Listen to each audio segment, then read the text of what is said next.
The journey home. Perhaps no concept resonates more deeply across human experience than the pull toward a place we belong. Home, the word itself carries weight beyond its single syllable. It evokes not just shelter, but identity, connection, and purpose.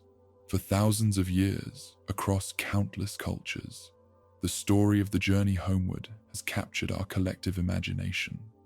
We recognize in it our own deepest longings, our own struggles against forces that keep us adrift.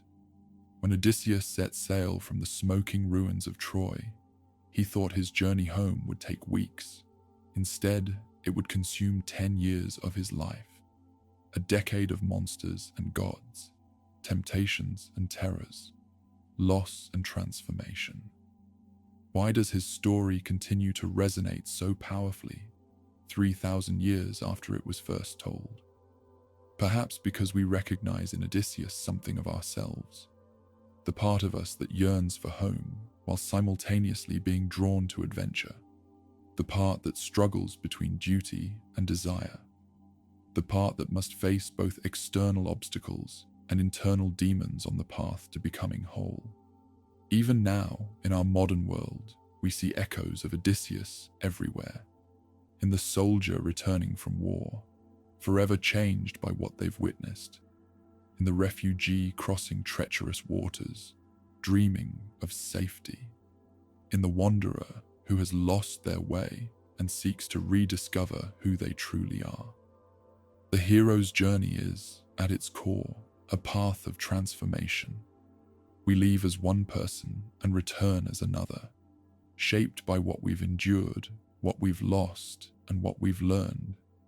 This epic isn't merely an ancient adventure tale. It's a map of the human experience itself. To truly understand this timeless story, we must first understand the world that gave birth to it, a world that was already ancient history to Homer himself. The events would have taken place around 1200 before the Common Era, during the twilight of what we now call the Bronze Age. This was a sophisticated world of palaces and trade networks, of writing and royal bureaucracies, of city-states and sea power. But this world was about to collapse. Between 1200 and 1150 years before our era, civilization throughout the Eastern Mediterranean experienced a catastrophic breakdown. Great cities were destroyed, empires fell, writing systems were lost, trade networks disintegrated. The exact causes remain debated: climate change, earthquakes, invasions, internal revolts, or some combination of these factors. But the result was clear. A complex international system was replaced by centuries of what scholars call the Greek Dark Age. It was during this Dark Age that the stories of the Trojan War and its aftermath would have been preserved and transmitted orally, passing from generation to generation. When these tales were finally written down, likely in the 8th century of the ancient world, they captured memories of a lost golden age, filtered through centuries of oral tradition. This gives the poem a fascinating double perspective. It's set in the Bronze Age world of kings and heroes, but composed in the emerging world of city-states, colonization, and renewed literacy. Archaeologists have long debated how much historical truth might lie behind Homer's epic. Heinrich Schliemann's discovery of Troy in the 1870s proved that the city itself was no mere legend. Excavations at Mycenae, Pylos, and Ithaca have revealed palace complexes not unlike those described in the poems. Yet this work is not history. It's something more profound, a cultural memory transformed into art, blending myth with reality, divine with human, the fantastical with the painfully real. Sing to me, O Muse, of the man of many devices. These words begin one of humanity's greatest literary achievements, yet the identity of the person who composed them remains one of literature's most enduring mysteries. Who was Homer? Was he a single poetic genius? A collective name for many bards? A woman rather than a man, as some scholars have suggested? We may never know. Ancient traditions describe Homer as a blind poet from the region of Ionia, in what is now Western Turkey. 7 cities claim to be his birthplace. His name itself may derive from a word meaning hostage or one who follows. Whatever the truth of his identity, Homer has come to represent the pinnacle of a sophisticated oral poetic tradition, a tradition that allowed epics of astounding complexity to be composed and transmitted without writing. How was this possible? Homeric poetry relied on what scholars call formulaic composition. This wasn't simple memorization of fixed texts. Rather, poets mastered a vast repertoire of metrical phrases, repeated scenes, and traditional story patterns that could be woven together during performance. These poets, known as aoidos, or singers, were essentially oral composers, recreating the epic anew with each performance while maintaining its essential structure and themes.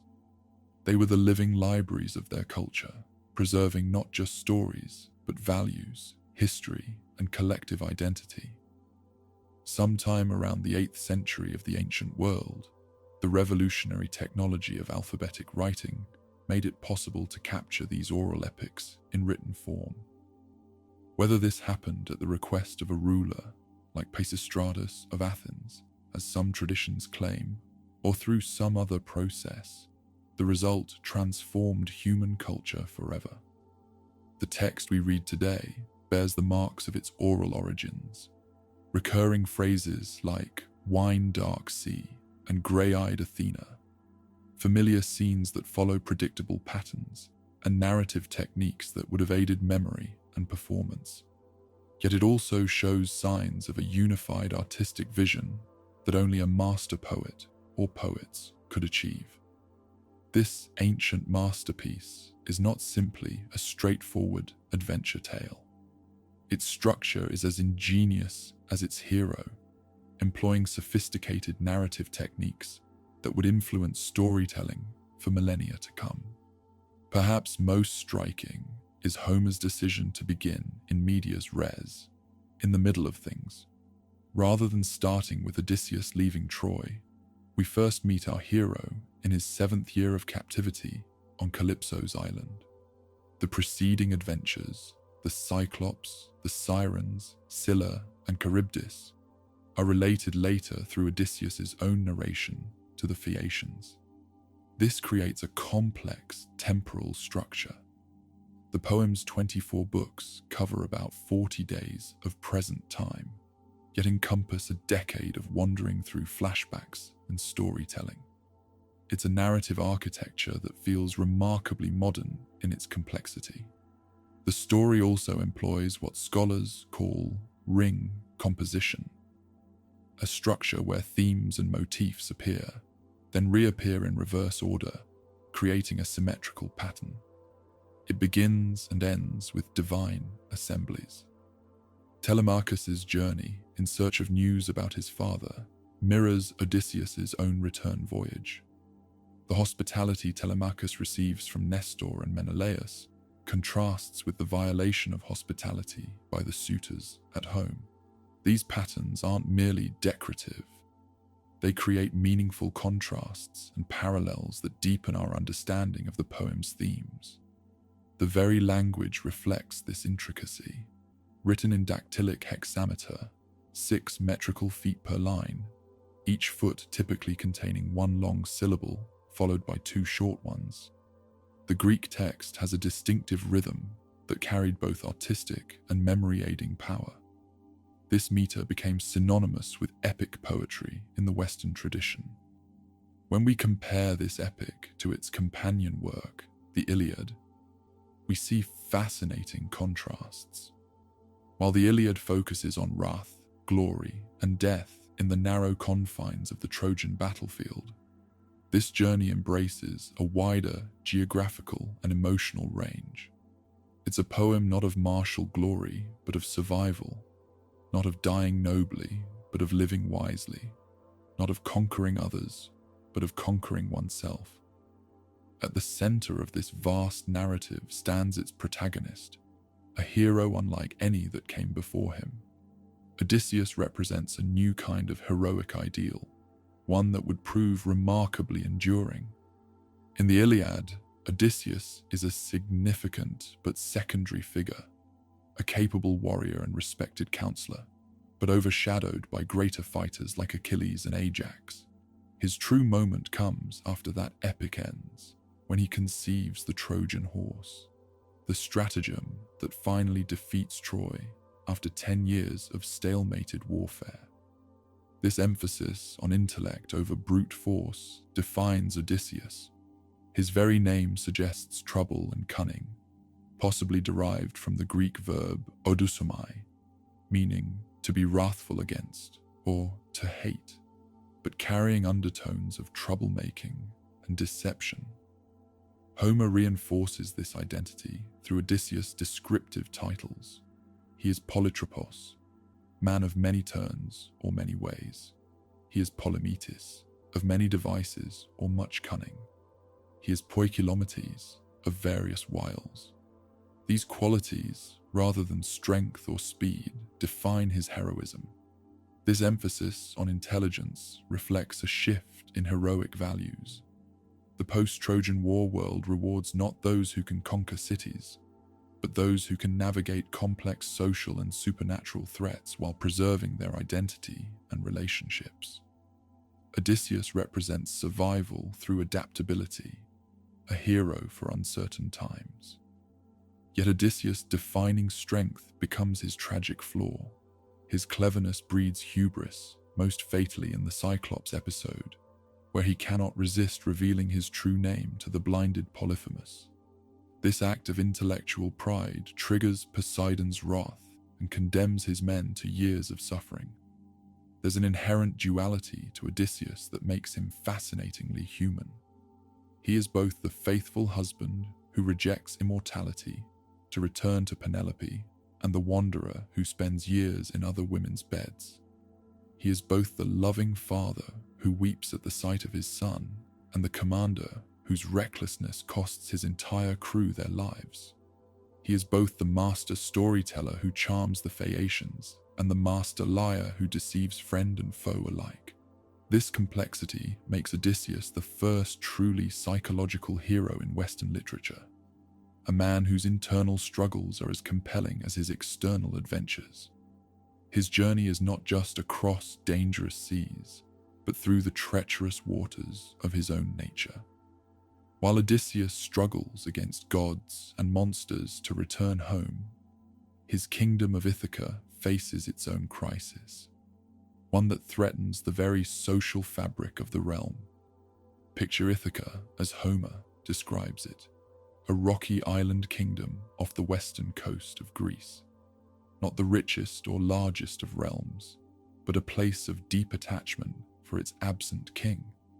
The palace that once maintained order now becomes the site of escalating disorder in Odysseus's prolonged absence. For 3 years, 108 young nobles from Ithaca and surrounding islands have occupied Odysseus's palace, ostensibly competing for Penelope's hand in marriage. But their behavior reveals their true nature, not as honorable suitors, but as parasites consuming the absent king's resources. They slaughter Odysseus' livestock daily for lavish feasts. They harass the palace servants. They plot to murder Telemachus. They show nothing but contempt for the customs of hospitality that form the social foundation of their world. As one character observes, there is no longer any respect for the guest friend or suppliant, or even the gods who dwell in the wide heaven. This situation reveals a profound social and political breakdown. Without Odysseus, there is no clear authority to maintain order. Telemachus is too young and inexperienced to assert control. Penelope's ambiguous marital status leaves the succession uncertain. The elders of Ithaca prove unwilling or unable to restrain the young nobles. The crisis in Ithaca serves as a microcosm for broader themes of social order and disorder. It raises fundamental questions. What happens to a community when legitimate authority disappears? How fragile are the customs and laws that bind a society together? Who is responsible for maintaining justice when traditional structures fail? The economic impact of this crisis shouldn't be overlooked. The suitors' prolonged occupation represents a massive drain on the royal household's wealth, resources that would have taken generations to accumulate. When Odysseus finally returns, he will find not just his family threatened, but his very livelihood diminished. At the heart of this crisis stands Penelope, maintaining a precarious balance between resistance and accommodation. Her situation reflects the vulnerable position of women in a society where male protection determines social standing.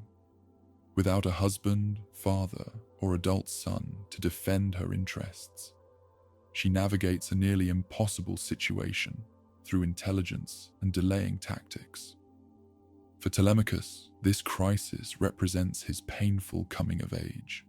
Raised without a father in a household under siege, he struggles to find his place and voice. His journey to find news of Odysseus is as much about discovering his own identity as it is about learning his father's fate. No understanding of this epic is complete without recognizing its divine dimension. The gods aren't distant figures, but active participants in human affairs, shaping the action in ways both visible and invisible. Olympus functions as a kind of divine mirror to human society, with its own politics, conflicts, and alliances. Zeus reigns as the ultimate authority, but each deity pursues their own agenda. Their involvement creates a complex interplay between divine will and human agency that lies at the heart of the epic. Odysseus' fate is shaped by two opposing divine forces: Athena's steadfast support and Poseidon's implacable hatred. These gods represent more than mere supernatural patrons and opponents. They embody cosmic principles that Odysseus himself reflects. Athena, goddess of wisdom and strategic warfare, recognizes in Odysseus a kindred spirit, a mortal who embodies her values of intelligence, craft, and strategic thinking. Her support manifests not through eliminating obstacles, but through providing guidance and well-timed intervention at crucial moments. She is the voice of practical wisdom, helping those who help themselves. Poseidon's enmity stems from Odysseus' blinding of his son Polyphemus. As god of the sea, earthquakes, and horses, Poseidon represents untamable natural forces, the chaos and danger that threaten human order. His opposition to Odysseus creates the central tension of the hero's journey, forcing him to navigate between cosmic forces beyond his control. Beyond these personal divine relationships lies a broader religious framework. The Homeric world operates according to clear spiritual principles. The gods expect proper worship and hospitality. They punish transgression and reward piety. They uphold oaths and family bonds. Xenia, the sacred practice of hospitality, receives particular emphasis. Zeus himself is Zeus Xenios, protector of guests and suppliants. The violation of these customs by the Cyclops, and later by the suitors, marks them as enemies of divine order, deserving punishment. Yet the relationship between fate, Moira, and divine will remains ambiguous. Even Zeus acknowledges limits to divine power. When humans suffer beyond their destined portion, he attributes it to their own folly rather than divine plan. This creates space for human responsibility within a universe governed by the gods. This tension between fate, divine will, and human agency creates the moral universe of the poem, one where humans make meaningful choices within constraints they didn't create, and where divine justice operates through natural consequences as much as supernatural intervention. The gods, for all their power, remain recognizably human in their motivations and limitations. They experience jealousy, pride, compassion, and anger. They play favorites and hold grudges. They debate and sometimes reverse their decisions. This humanizing of the divine makes the cosmic order of the poem relatable rather than alien, familiar rather than wholly other. With these foundations established, the historical context, the poet, the structure, the hero, the crisis at home, and the divine framework, we can now begin to follow the twin journeys that form the heart of the epic: Telemachus' search for his father and Odysseus' long road home. Homer begins not with Odysseus, but with his son, Telemachus, a young man on the edge of adulthood, struggling to find his place in a world where his father's absence has left a gaping void. For most of his 20 years, Telemachus has lived a half-life, too young to remember his father, too old to remain passive in the face of the suitor's abuses. He has been raised in a palace under siege, watching as uninvited guests devour his inheritance and harass his mother.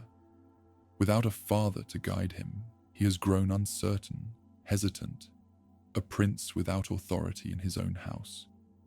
When we first meet Telemachus, he sits among the suitors, daydreaming of his father's return, imagining Odysseus bursting through the doors, driving the parasites from the palace, and reclaiming his rightful place. It is a fantasy of rescue rather than a plan for action. But divine intervention changes everything. Athena, disguised as Odysseus' old friend Mentes, visits the palace.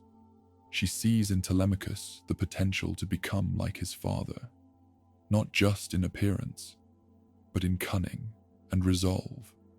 Her words spark something in the young man, planting the first seeds of independent action. "You must not cling to your boyhood any longer," she tells him. "You are no longer a child." This divine nudge propels Telemachus to his first political act, calling an assembly of the Ithacan elders, the first such gathering since Odysseus left for Troy 2 decades ago. Standing before the men of Ithaca, many of whom could barely recall when last they were summoned, Telemachus finds his voice. He denounces the suitors, appeals to the elders' sense of justice, and demands a ship to seek news of his father. In this moment, we see the first glimmers of the man he might become, a public figure stepping out of the shadow of both his absent father and his protective mother. The suitors respond with mockery. The community offers no help. Yet Telemachus persists. Again, with Athena's aid, now disguised as mentor, he secures a ship and crew, slipping away from Ithaca under cover of night while the suitors feast, oblivious to his absence. His journey takes him first to Pylos, the kingdom of aged Nestor, who fought alongside Odysseus at Troy. Here Telemachus encounters his first model of proper hospitality, warmly welcomed, bathed, feasted, and honored, before Nestor even asks his name or purpose. Nestor, the oldest of the Greek chieftains who fought at Troy, represents living memory, a direct connection to Odysseus the warrior. He tells Telemachus tales of his father's intelligence and strategic brilliance during the war. Though he has no news of Odysseus's current whereabouts, he confirms the image of a father worth finding, a man of exceptional qualities. From Pylos, Telemachus journeys by chariot to Sparta, accompanied by Nestor's son, Pisistratus. There he meets Menelaus and Helen, the couple whose marital troubles launched 1,000 ships and the Trojan War itself. The palace of Menelaus gleams with luxury, filled with treasures gathered during his own long journey home from Troy. Here again, Telemachus is received with exemplary hospitality. When Helen recognizes him as Odysseus' son, by his striking resemblance to his father, we sense Telemachus growing into his identity. no longer just a boy left behind. Menelaus shares vital news, information he gained from the ancient sea god Proteus. Odysseus, he tells Telemachus, is alive but captive on the island of the nymph Calypso, in great suffering. For the first time, Telemachus has confirmation that his father lives, and with it, renewed purpose. But his journey's value extends beyond this intelligence. Through his travels, Telemachus gains perspective on his situation back home. He witnesses functional royal households, sees examples of marriages unlike the suspended animation of his parents' relationship, and observes how legitimate kingship operates. Perhaps most importantly, he begins to exhibit qualities associated with his father. He shows discretion when he chooses not to mention the suitors to Nestor, diplomatic tact when facing Helen, and strategic thinking when planning his return journey to avoid ambush. The education of Telemachus is not just about finding news of Odysseus. It is about becoming someone who could stand beside Odysseus, or in his place if necessary. Through interaction with his father's peers, Telemachus steps into the social world of heroic men, no longer confined to the increasingly feminized and compromised space of his father's palace. During his absence from Ithaca, the suitors discover he has gone.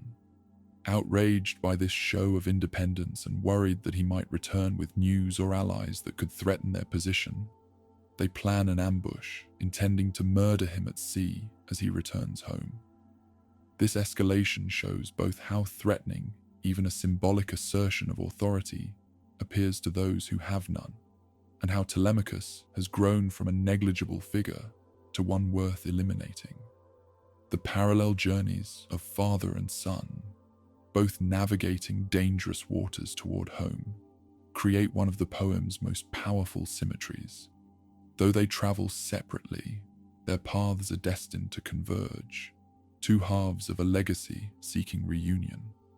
While Telemachus sails the wine-dark sea in search of his father, Penelope remains at the palace, navigating her own treacherous waters. Her situation is a masterclass in the constrained agency of women in the ancient world. For nearly 20 years, she has maintained a precarious position, neither wife nor widow. With no confirmation of Odysseus's death, she cannot honorably remarry. Yet with Odysseus absent and Telemachus too young to rule effectively, she lacks the male protection that legitimizes a woman's social standing. This leaves her vulnerable to the pressures of the suitors, her own family, and Ithacan society at large.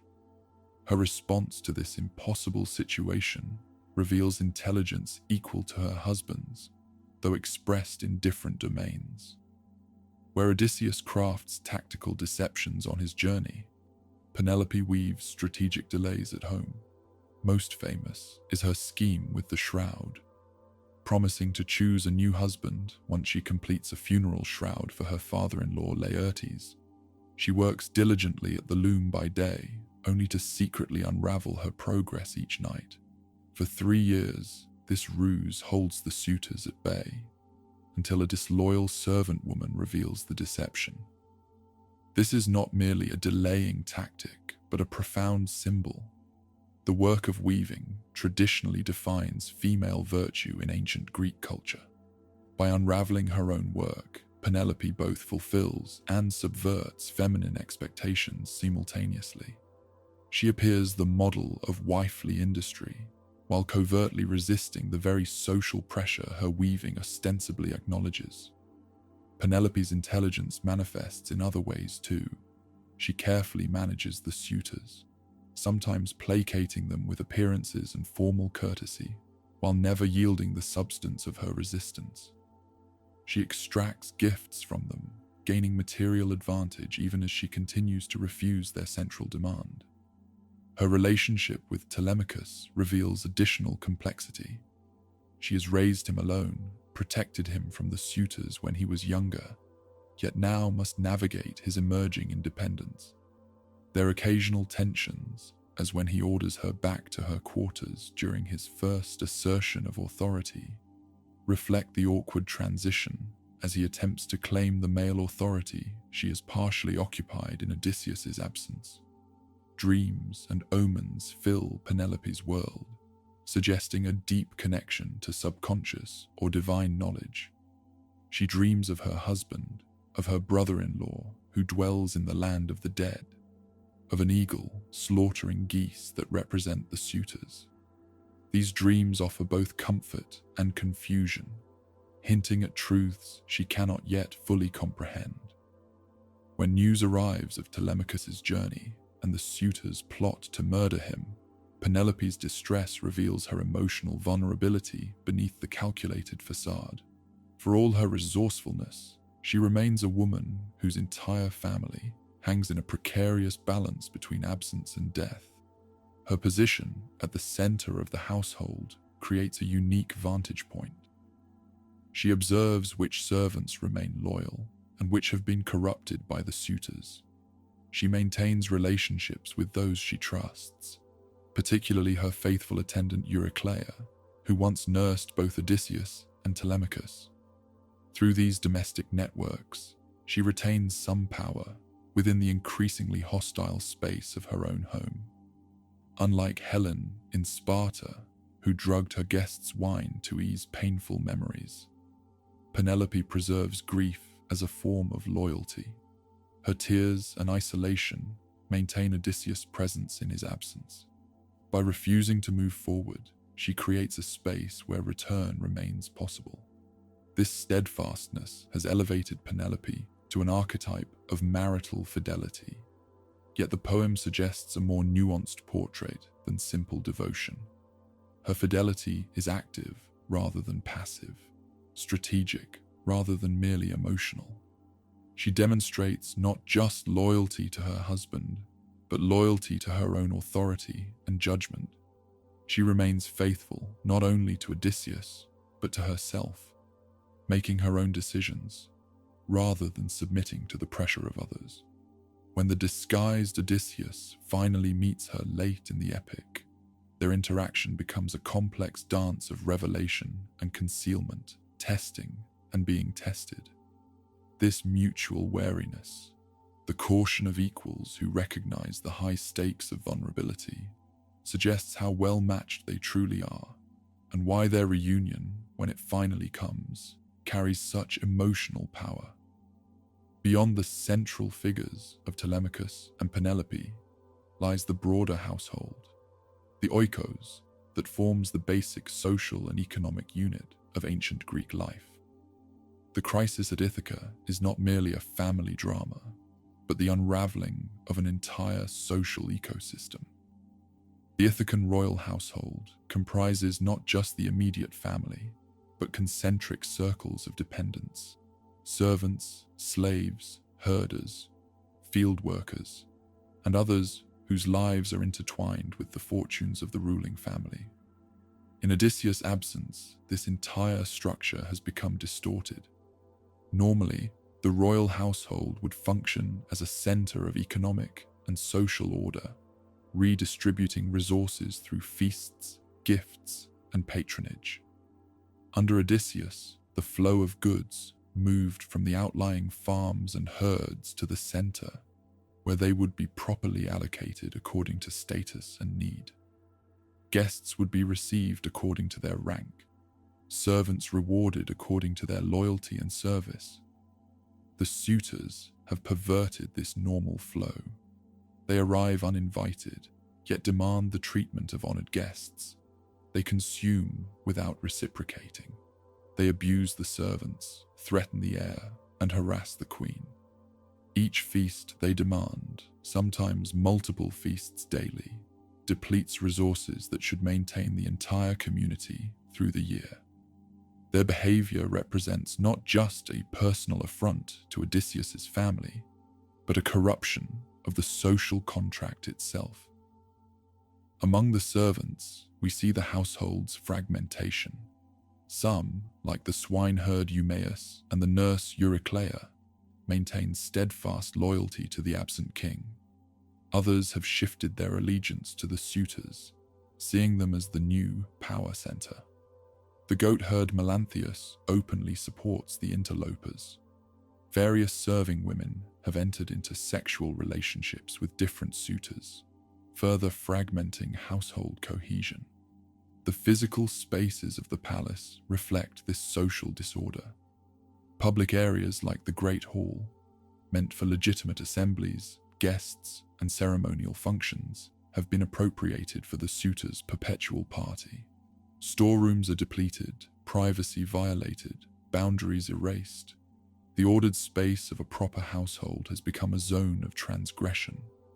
Beyond the palace walls, the crisis extends to Odysseus's broader estates. The suitors slaughter livestock at unsustainable rates, threatening not just present consumption, but future production.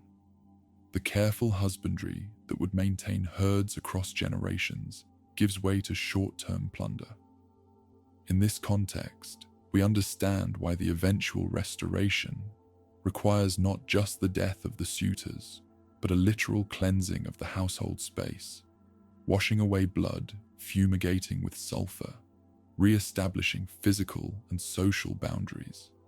The return of the king is not merely personal, but the restoration of an entire economic and social order. Most poignant is the case of Argos, Odysseus's dog, who was aged from hunting hound to neglected creature lying on a dung heap.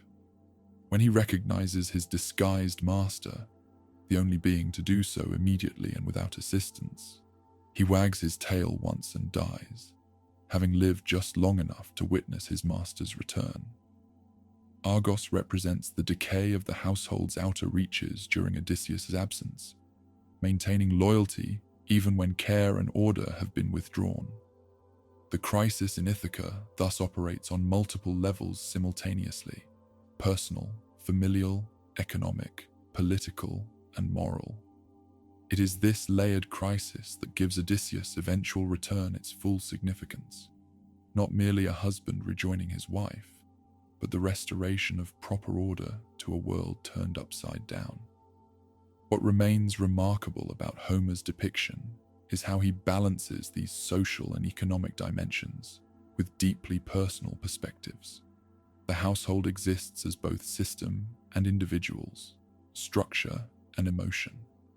Through this dual focus, the poem achieves its unique power, making us feel the intimate human cost of social disorder and the profound relief of restored harmony.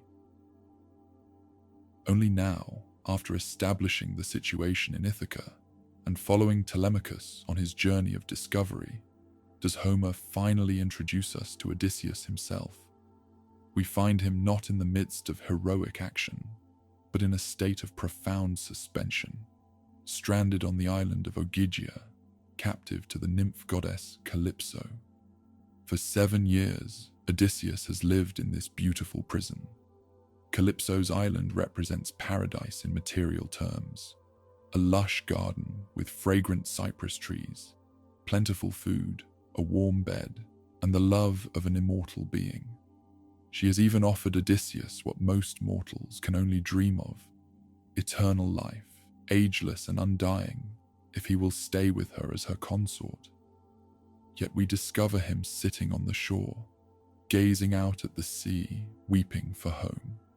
Day after day, he returns to this spot, his tears never exhausted, his longing undiminished by time or comfort.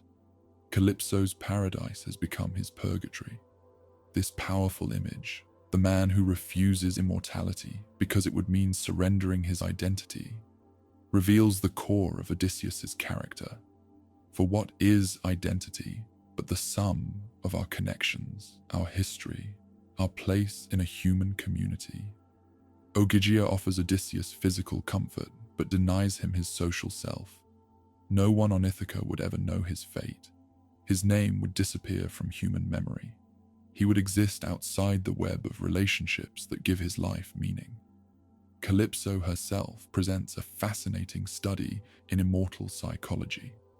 Unlike the monsters Odysseus has faced, she genuinely loves him. She has rescued him from certain death, nursed him back to health, and offered him everything within her considerable power. Her island, which she tends alone, reflects both her divine capacity for creation and her fundamental isolation. When Hermes arrives with Zeus's command to release Odysseus, Calypso's response drips with bitter awareness of divine double standards. Male gods routinely pursue mortal women, she argues.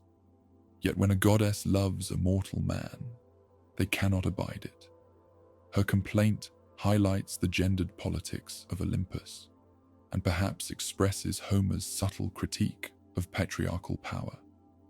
Despite her reluctance, Calypso assists Odysseus in building a raft to leave her island. She provides tools, materials, provisions, even sailing directions. Her final gift, clothing that keeps him warm and dry, represents her lingering care even as she surrenders him to his chosen fate.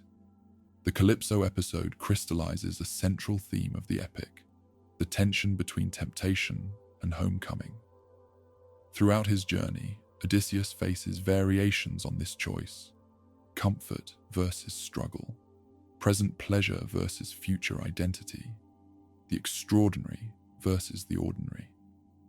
Each time, after various delays and diversions, he recommits to Ithaca, to Penelope, to his human, mortal life, with all its limitations and connections. This choice gains particular resonance because Odysseus' epithet, polytropos, man of many turns or many ways, suggests his capacity for adaptation, even transformation. He could become many things, inhabit many lives. Yet he insists on returning to his specific life, his particular identity. His flexibility of mind exists in dynamic tension with his unwavering commitment to home. As his raft disappears over the horizon, we leave Calypso on her island, an immortal being forced to confront the transience that defines human experience. Her love for Odysseus has brought her closer to understanding mortality, with all its poignancy and urgency. Perhaps this, too, is part of the hero's legacy, changing even the divine beings he encounters by embodying the particular dignity of human limitation. Freedom from Calypso's island does not mean freedom from danger. 17 days into his voyage, as land finally appears on the horizon, disaster strikes. Poseidon, returning from a visit to the Ethiopians, spots Odysseus on his raft and erupts in rage. The god of the sea has neither forgotten nor forgiven Odysseus for blinding his son Polyphemus. What follows is one of the epic's most vivid sequences, a storm of literally divine proportions. Poseidon summons winds from all directions simultaneously, raises mountainous waves, and shrouds everything in impenetrable clouds. The careful construction of Odysseus' raft comes apart plank by plank. The sea itself seems to rise against him with conscious malevolence. This storm represents the terrifying power of natural forces, the chaos and violence that lie just beneath the surface of the orderly cosmos.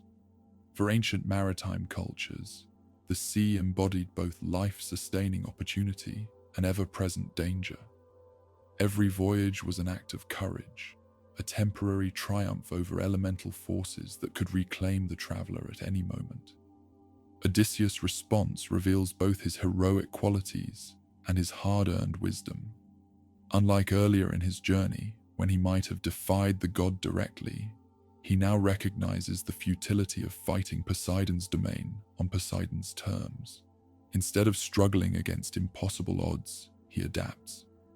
When his raft finally breaks apart completely, he strips off the clothes Calypso gave him, which now drag him down, and rides a single beam like an experienced horseman.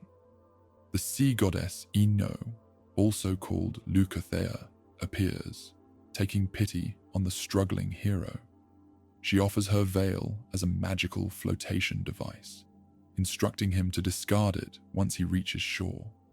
This divine assistance, coming just when Odysseus has exhausted his natural strength, exemplifies a recurring pattern in the epic. The gods help those who help themselves to the utmost extent of their abilities. For 2 days and nights, Odysseus struggles through the raging sea. Here we see the hero stripped to his essential qualities: physical endurance, mental resilience, strategic thinking, and the will to survive. Gone are the trappings of kingship, the company of loyal men, even the clothes on his back. What remains is the core of the hero, the bare man fighting against oblivion. When he finally approaches the shore of Phaeacia, a new obstacle appears. The coastline offers only jagged rocks where the waves crash with bone-crushing force. Again, Odysseus must think quickly, calculating where a river meets the sea, offering a potential landing spot. Swimming parallel to the coast, fighting exhaustion and despair, he finally finds a protected inlet. Reaching land represents more than physical salvation. It marks Odysseus's transition from the fluid, chaotic realm of Poseidon to the solid, ordered world of human society. His crawl from the water onto the beach, where he collapses in utter exhaustion, evokes both birth imagery and the evolutionary journey from sea to land. Odysseus has survived not just a storm, but a symbolic death and rebirth. Finding shelter beneath 2 intertwined olive trees, one wild, one cultivated, Odysseus creates a nest of leaves and falls into a profound sleep. This humble bed represents his position between worlds: nature and civilization, divine hostility and human hospitality, the wild sea and the ordered community. After 20 days of continuous struggle, he rests at last, ready to emerge into a new phase of his journey. The Poseidon episode demonstrates how the epic combines realistic detail with cosmic significance. Homer's description of the storm, swimming techniques, and coastal hazards reflects intimate knowledge of Mediterranean maritime conditions. Yet these physical challenges simultaneously function as spiritual and psychological trials. The storm is both natural disaster and divine retribution, both external threat and internal struggle. Through these layered meanings, Odysseus's survival acquires moral and philosophical dimensions. He endures not just through physical strength, but through qualities of mind and spirit. His tenacity, adaptability, and refusal to surrender, even when stripped of all advantages, establish him as a new kind of hero, one whose greatness lies not in glorious victory, but in the simple, profound achievement of continuing to exist against overwhelming odds. If the Calypso episode explores temptation and the storm sequence tests endurance, the Phaeacian interlude examines something equally essential: the reintegration of the isolated hero into human society. After years of captivity and days of solitary struggle against the elements, Odysseus must remember how to exist among people, how to speak, behave, and present himself in ways that earn acceptance rather than rejection. This process begins with one of the poem's most charming scenes. Princess Nausicaa, daughter of the Phaeacian king and queen, has come to the river mouth near where Odysseus sleeps. Prompted by Athena through a dream, she brings the palace laundry to wash, including her own clothing, with thoughts of future marriage subtly on her mind. After washing and spreading the garments to dry, Nausicaa and her handmaidens play a ball game. Their shouts awaken Odysseus, who emerges from the bushes, naked, caked with salt, wild-looking after his ordeal at sea. The handmaidens scatter in fear, but Nausicaa alone stands her ground, emboldened by Athena. The encounter that follows showcases Odysseus' diplomatic genius. Though desperate, he recognizes that approaching the princess directly might frighten her. Instead, He keeps his distance and delivers a speech of exquisite tact, comparing her to the goddess Artemis, asking for basic assistance and appealing to her future happiness in marriage. He transforms himself from threatening stranger to worthy suppliant through the power of language alone. Nausicaa responds with matching graciousness.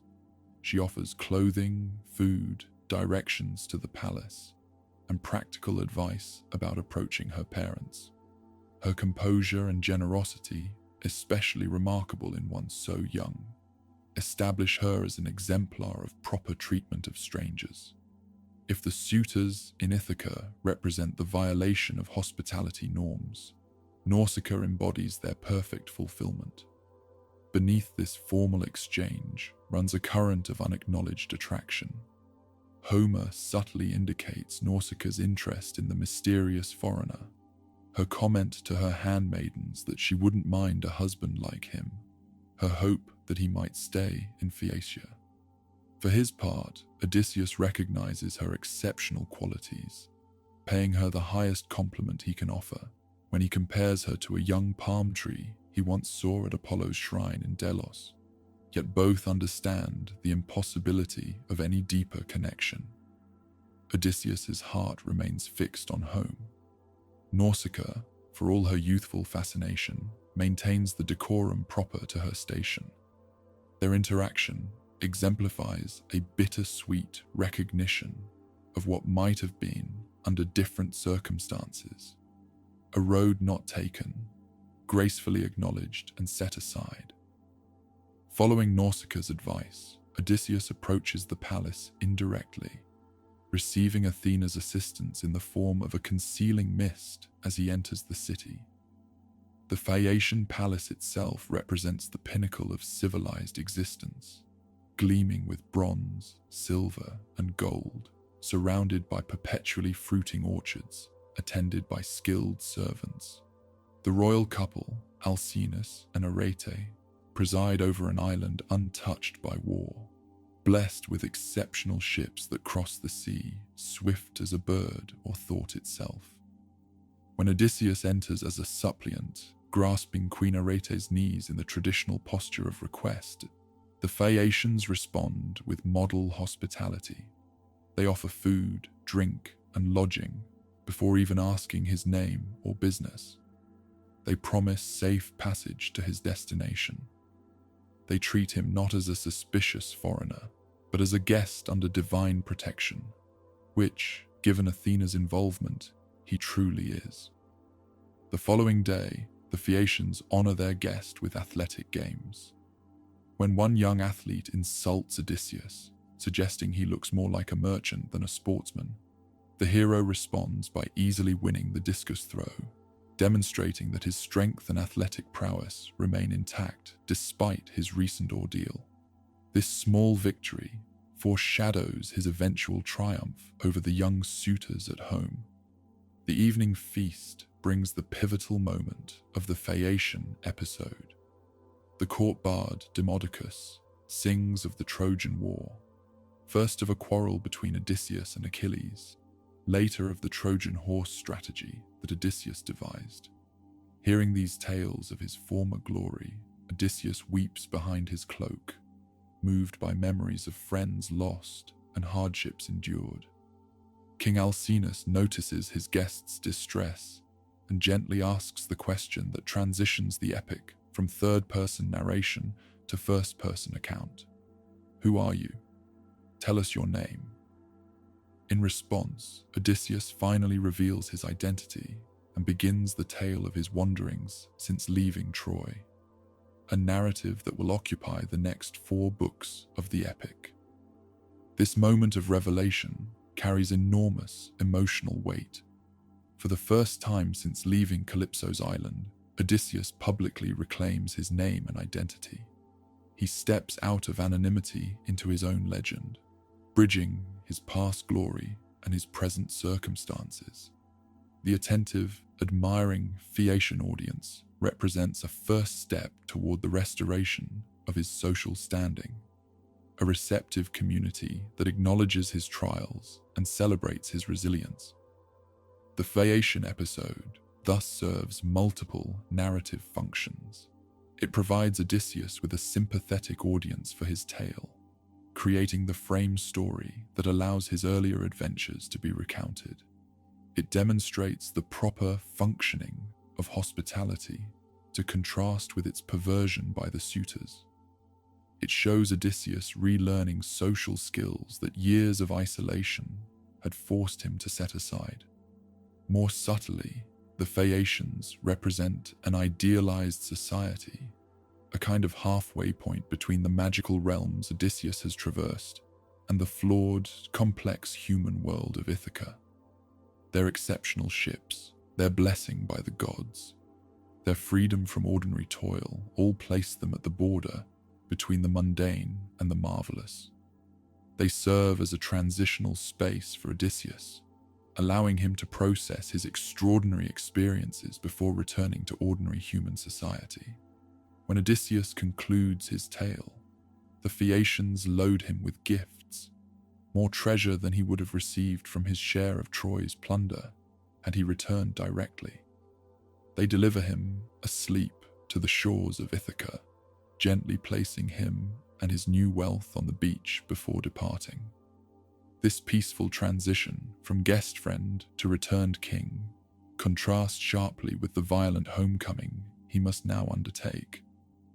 The Phaeacian interlude thus completes Odysseus' emergence from isolation and anonymity.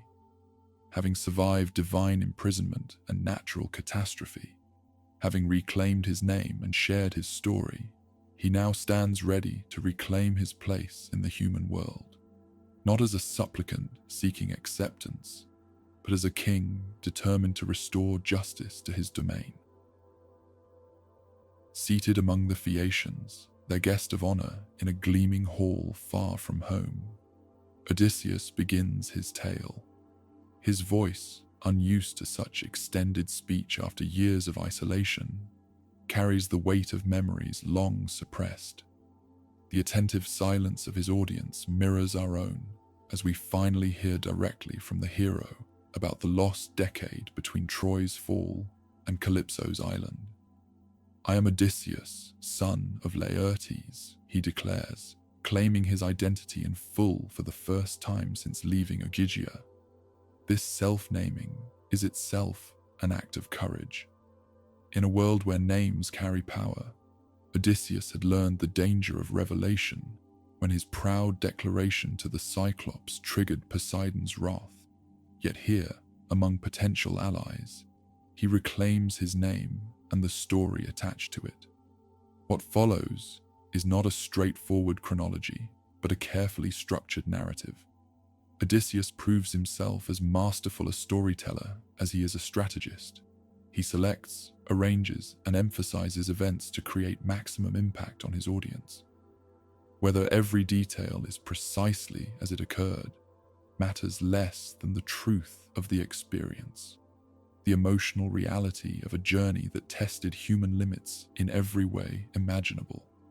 From Troy, with a fleet of 12 ships and their crews, Odysseus first raids the land of the Cicones. This brief military adventure, successful at first, then turning against the Greeks when reinforcements arrive, serves as a transition from the warrior world of the Iliad to the more complex moral universe of the Odyssey. The men seize plunder, kill men, and take women captive, behaving as conquering soldiers typically did. Odysseus urges a quick departure, but his men prefer to feast on the beach, leaving themselves vulnerable to counterattack. When the Ciconian reinforcements arrive, the Greeks suffer significant casualties, 6 men from each ship lost, before escaping back to sea. This small defeat foreshadows greater losses to come and establishes a pattern. Odysseus often provides sound counsel that his men disregard to their detriment. Blown off course by storms, they next encounter the Lotus Eaters, a people who subsist on a flowering plant that induces peaceful forgetfulness. The men Odysseus sends to explore eat the lotus and lose all desire to return home, wishing only to remain and consume more of the dream-inducing food. Odysseus physically drags them back to the ships, ties them beneath the benches, and orders immediate departure. The Lotus Eaters present no direct threat of violence, yet they embody a more insidious danger, the temptation to surrender purpose, memory, and identity for the sake of pleasant sensation. Their episode, though brief, introduces a central theme of the epic, the tension between the allure of forgetting and the painful necessity of remembering. Throughout his wanderings, Odysseus will face variations on this choice, consistently rejecting easy escape in favor of the harder path homeward. The next landing brings disaster on an entirely different scale. Arriving at the land of the Cyclopes, giant, solitary shepherds without laws or community, Odysseus takes 12 men to explore a cave, well stocked with cheese and milk. Despite his companions' urging to take provisions and leave, Odysseus insists on waiting to see the cave's owner, hoping for guest gifts. When Polyphemus returns and discovers the intruders, he reveals a monstrous disregard for divine law. "We don't care about Zeus or blessed gods," he tells Odysseus, before seizing 2 men, smashing their heads against the ground and devouring them raw. He then blocks the cave entrance with a massive boulder and sleeps, trapping the survivors for a grim morning meal. The Cyclops episode unfolds as a contest between brute strength and intelligence. Unable to move the boulder themselves, the Greeks cannot simply flee. Direct combat would likewise prove fatal against the giant's physical power. Odysseus must rely on stratagem, the quality that defines him. His plan proceeds in careful stages. First, he offers the Cyclops potent wine, loosening the monster's caution. When Polyphemus asks his name, Odysseus gives the cunning reply, "Nobody," autis in Greek. Then, while the giant sleeps in drunken stupor, Odysseus and his men harden a massive wooden stake in the fire and drive it into the Cyclops' single eye. Polyphemus's agonized roar brings other Cyclopes to his cave, but when they ask who harmed him, he can only answer, "Nobody is killing me by craft, not force." Taking this literally, they depart, leaving him to his misery. Odysseus has weaponized language itself, using the ambiguity between a name and a negation to escape immediate retribution. To leave the cave, the Greeks cling to the undersides of the Cyclops' sheep as he lets them out to pasture, hiding among the dense wool where the blind giant can only feel along their backs. This escape demonstrates Odysseus' tactical creativity, finding the one path where the monster's remaining senses cannot detect them. Yet at the moment of apparent triumph, Odysseus makes a fatal error. Safe aboard his ship, pulling away from shore, he cannot resist the urge to mock Polyphemus and, most crucially, reveal his true name. "If any mortal asks who blinded you," he shouts, "tell them it was Odysseus, sacker of cities, son of Laertes, whose home is Ithaca." This moment of hubris transforms a tactical victory into a strategic catastrophe. Polyphemus, now knowing his attacker's identity, prays to his father Poseidon for vengeance. The sea god hears his son's plea, setting in motion the divine enmity that will cost Odysseus all his ships, all his men, and nearly a decade of wandering. The Cyclops episode is rich with symbolic dimensions. Polyphemus represents pre-civilized existence, a world without agriculture, laws, assembly, or ships. His single eye suggests limited perspective, unable to perceive depth or complexity. His dwelling in isolation without community reflects an existence contrary to Greek ideals of the polis. By blinding him, Odysseus asserts the superiority of civilization, strategy, and collective action over solitary brute force. Yet the episode also reveals Odysseus' fatal flaw, the pride in his own cleverness that drives him to claim credit for his deed. The name that he has spent the epic trying to live up to return to, becomes the very thing that extends his wanderings. Identity proves both essential and dangerous, a double-edged sword that cuts both ways. After escaping Polyphemus, Odysseus's fleet reaches the floating island of Aeolus, keeper of the winds. This divine host treats them hospitably for a month, then provides supernatural assistance for their journey home, a leather bag containing all contrary winds, leaving only the westerly breeze free to blow them straight to Ithaca. For 9 days, Odysseus personally mans the sheet, refusing sleep as they sail homeward. Success lies literally within sight. They draw close enough to Ithaca to see people tending fires on shore. At this pivotal moment, exhaustion finally overcomes the hero, and he falls into deep slumber. His men, long suspicious of the mysterious bag which Odysseus has guarded closely, see their opportunity. Assuming it contains treasure their leader intends to keep for himself, they open it while he sleeps. The captive winds explode outward in a devastating storm that blows the fleet back across the sea to Aeolus' island. When Odysseus returns to request further help, Aeolus recoils in horror. Any man so clearly cursed by the gods, he reasons, deserves no assistance. This second rejection by Aeolus, refusing even to hear Odysseus' plea, emphasizes how one failure of trust compounds into greater isolation. The Aeolus episode reinforces the theme of nearly achieving home only to face renewed exile. It also highlights the fatal dynamic between Odysseus and his men, his secrecy breeding their suspicion, their impulsiveness undermining his strategy. Neither fully trusts the other, creating a cycle of misunderstanding with tragic consequences. 6 days of rowing brings the weary fleet to the land of the Laestrygonians, a race of giant cannibals. Odysseus prudently keeps his own ship outside the harbor while sending scouts ahead. This caution saves him but cannot protect the rest of the fleet. The Laestrygonians destroy 11 ships and devour their crews, spearing the men like fish and carrying them off for their grisly feast. Only Odysseus' ship escapes the massacre. In a matter of moments, he has gone from commanding hundreds of men to just dozens, his responsibility both diminished and intensified by this catastrophic loss.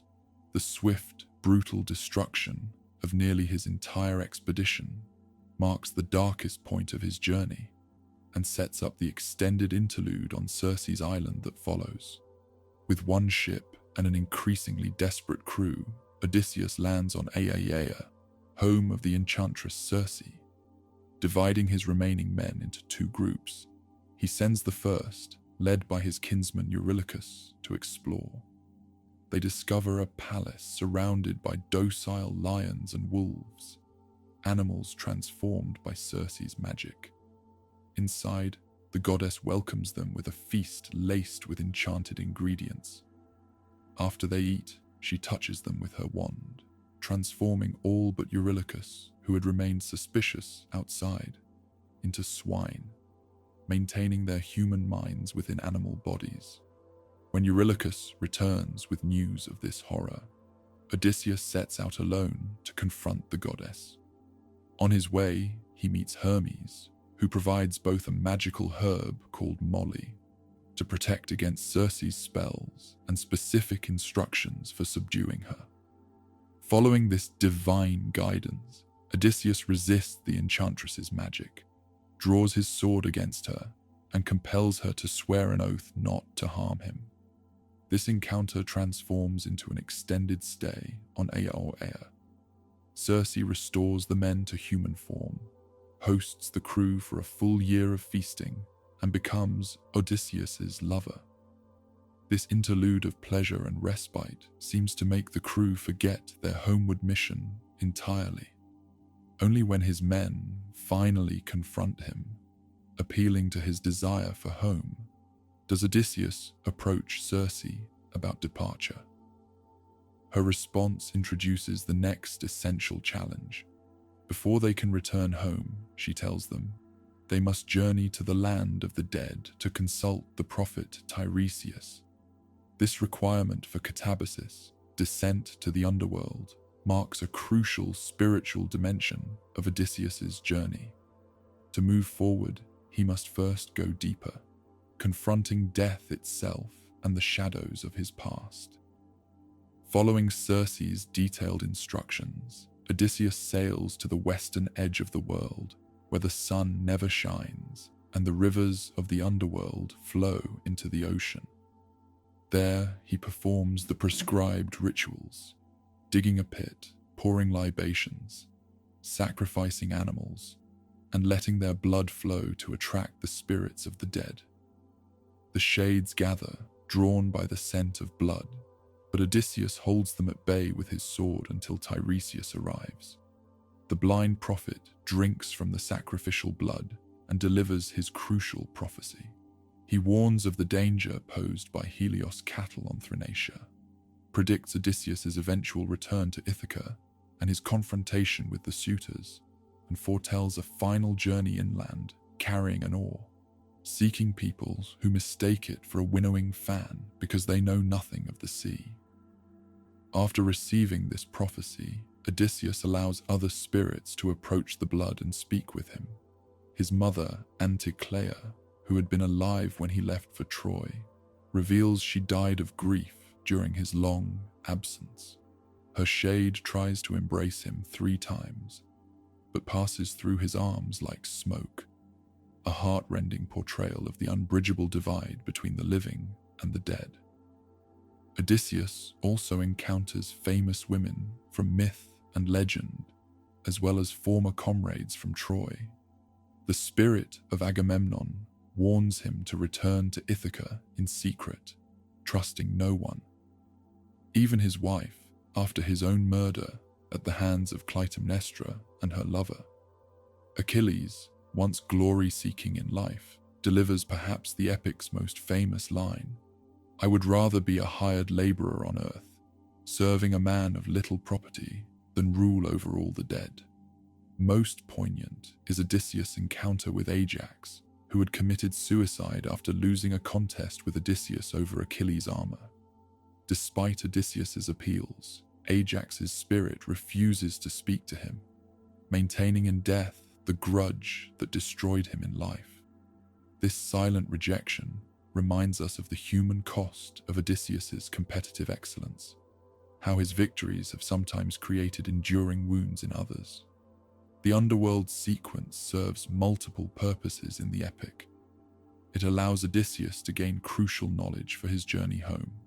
It reconnects him with his past, both personal and mythic, reminding him of what has been lost and what remains at stake.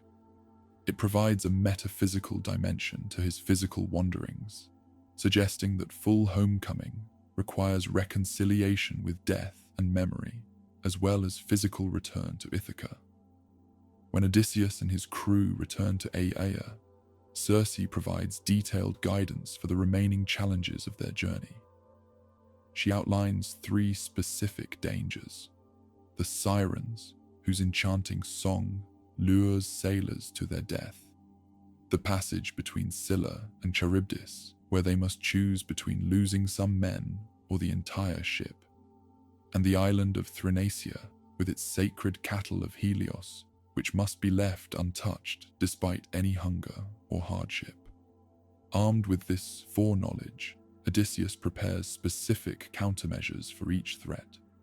For the sirens, he has his men plug their ears with beeswax, while he himself is bound to the mast, allowing him to experience their song without being able to act on its fatal enticement.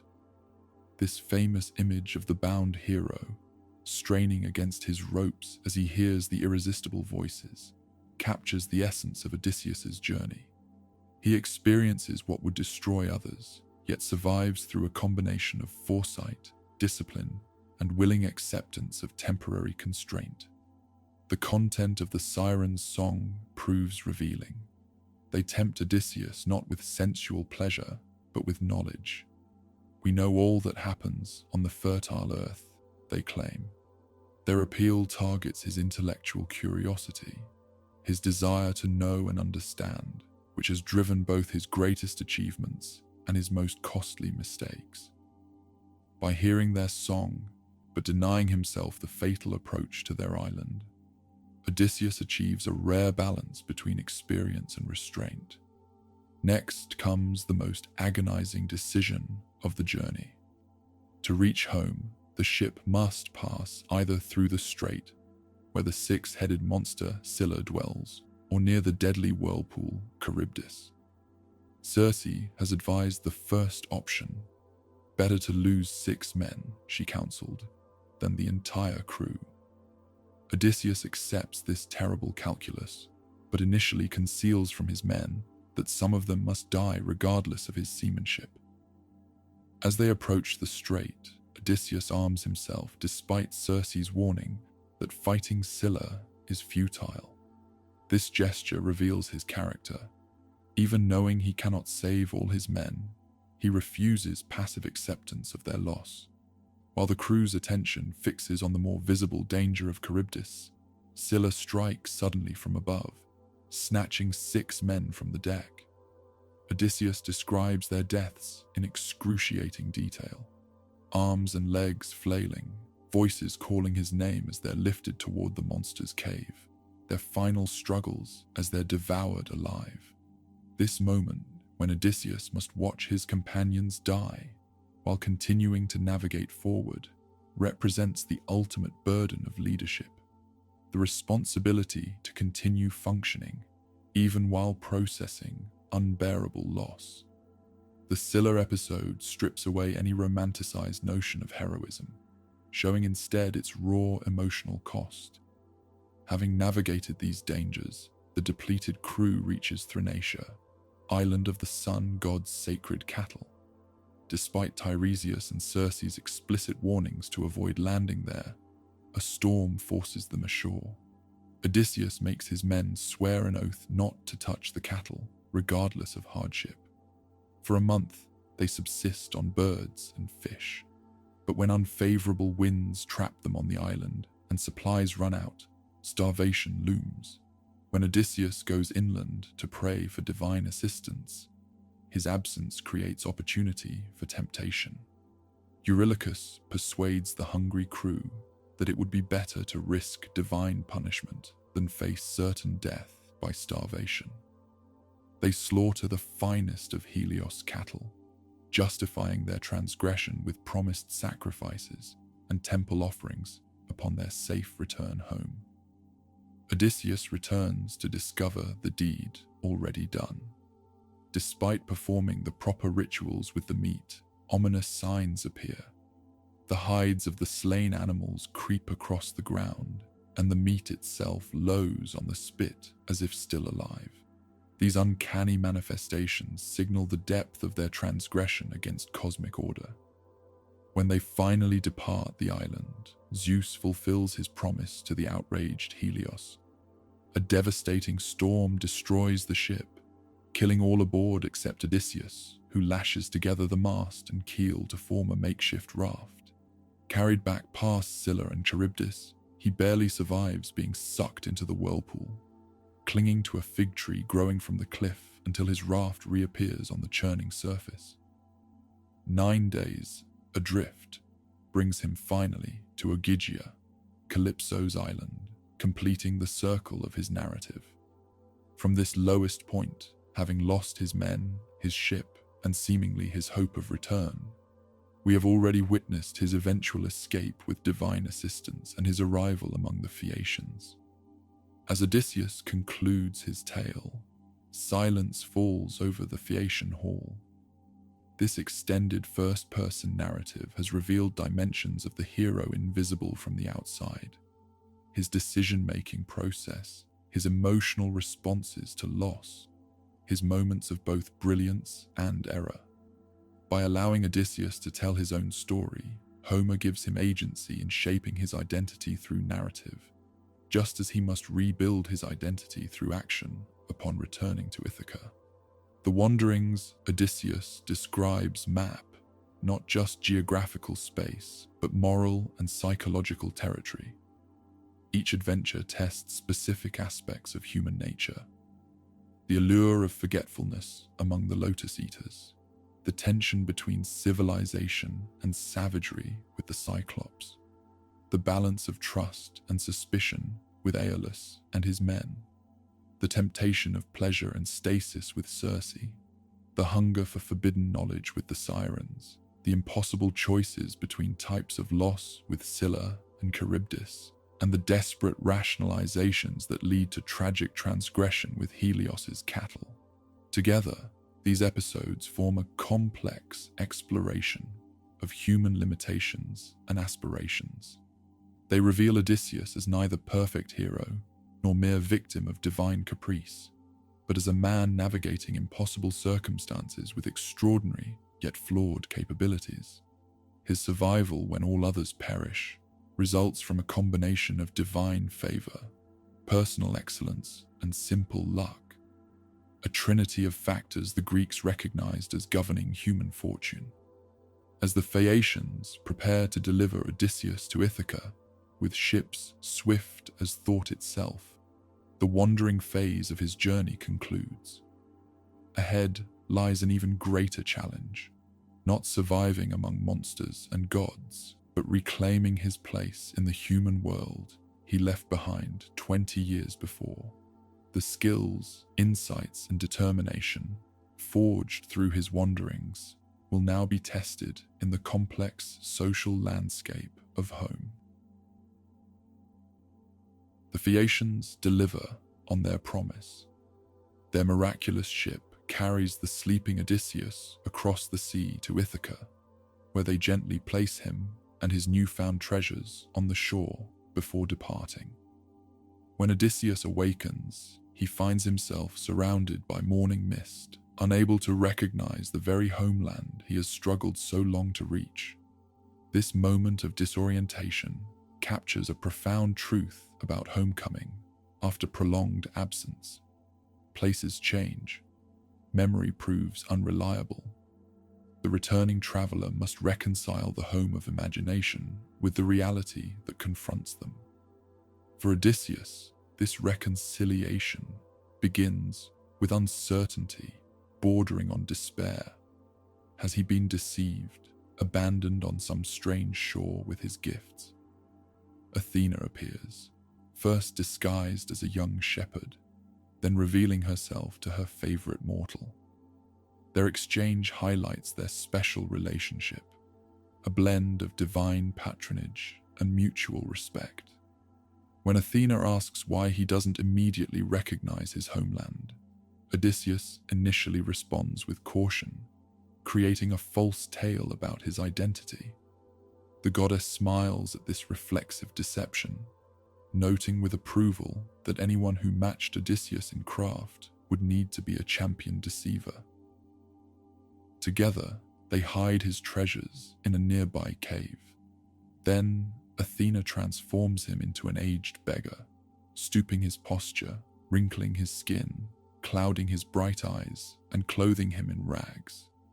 This disguise serves multiple purposes. Practically, it protects him from the suitors who would kill him on sight. Strategically, it allows him to observe the situation in his palace unrecognized, testing loyalties before revealing himself. Symbolically, it represents his liminal status, physically present in Ithaca, but not yet restored to his proper identity and position. Athena, meanwhile, departs for Sparta to retrieve Telemachus, who has lingered perhaps too long, enjoying Menelaus's hospitality. The young man, warned through a dream of the suitor's ambush, begins his journey homeward alongside the synchronized return of his father, one of several carefully constructed parallel movements that characterize the epic's later books. Disguised as a beggar, Odysseus seeks out the dwelling of his swineherd, Eumaeus, following Athena's guidance.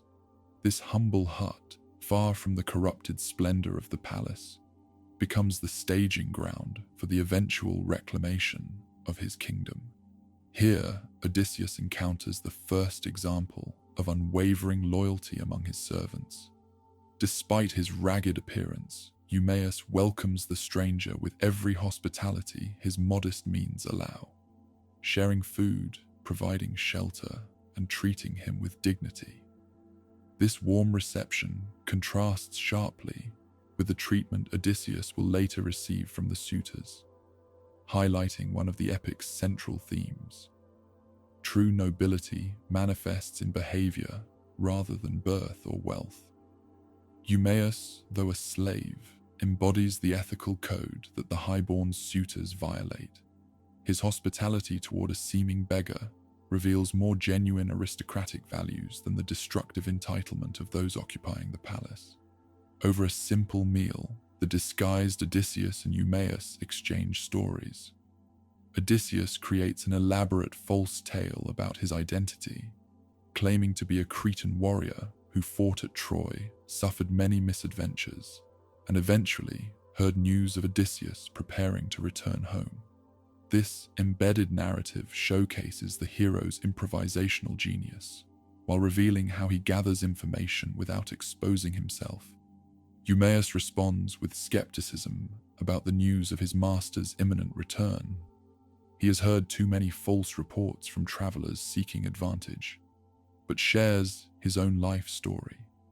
He reveals he was born a prince, kidnapped by Phoenician traders, with the help of a treacherous nursemaid, and eventually purchased by Laertes, Odysseus's father.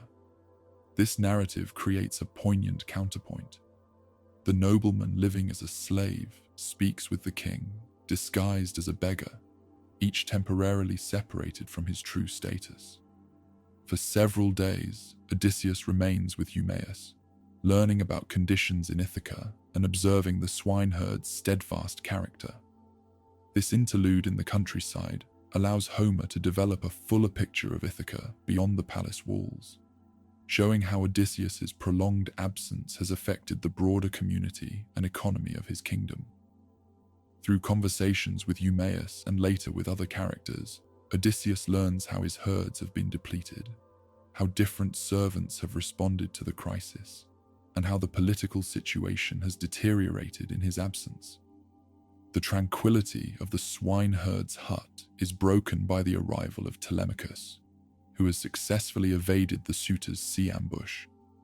Following Athena's instructions, he has landed in a remote part of Ithaca and made his way directly to Eumaeus, rather than returning to the palace.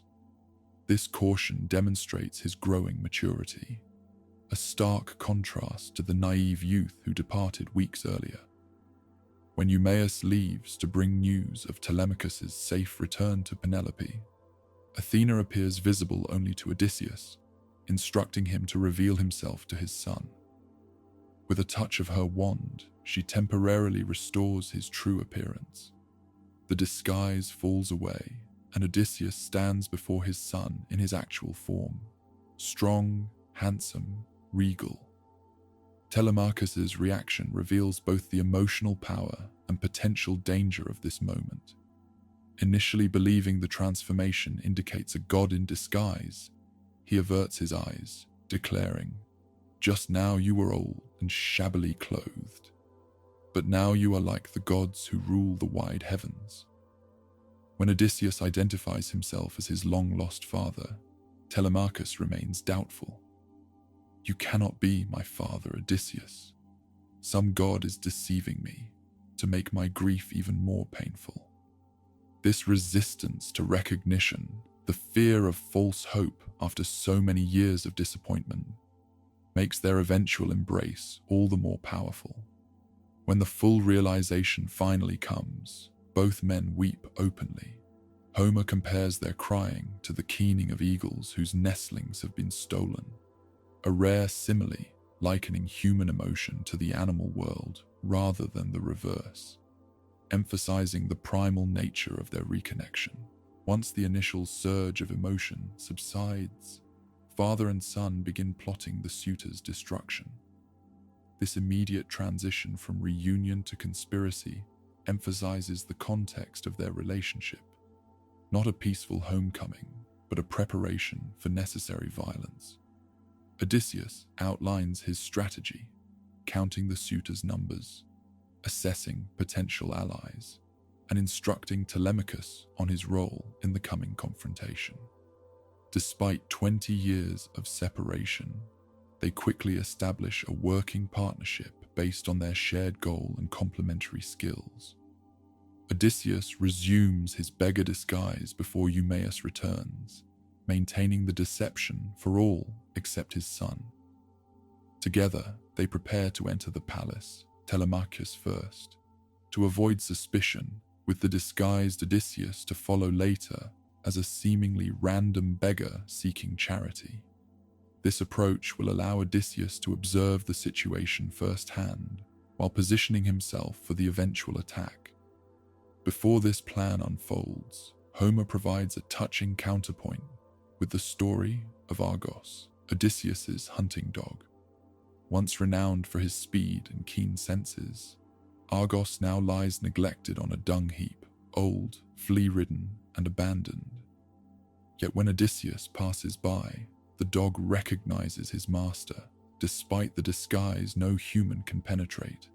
With his last strength, Argos wags his tail and drops his ears in greeting, then dies, having fulfilled his final purpose, bearing witness to his master's return. This brief, heartbreaking scene offers multiple layers of significance. It provides Odysseus with uncomplicated recognition after so much doubt and deception. It symbolizes the decay of his household through neglect. It suggests how even the most faithful eventually succumb to time's passage. Perhaps most powerfully, it demonstrates how love can pierce disguise when reason cannot, a theme that will recur when the old nurse Eurycleia later recognizes Odysseus by his distinctive scar.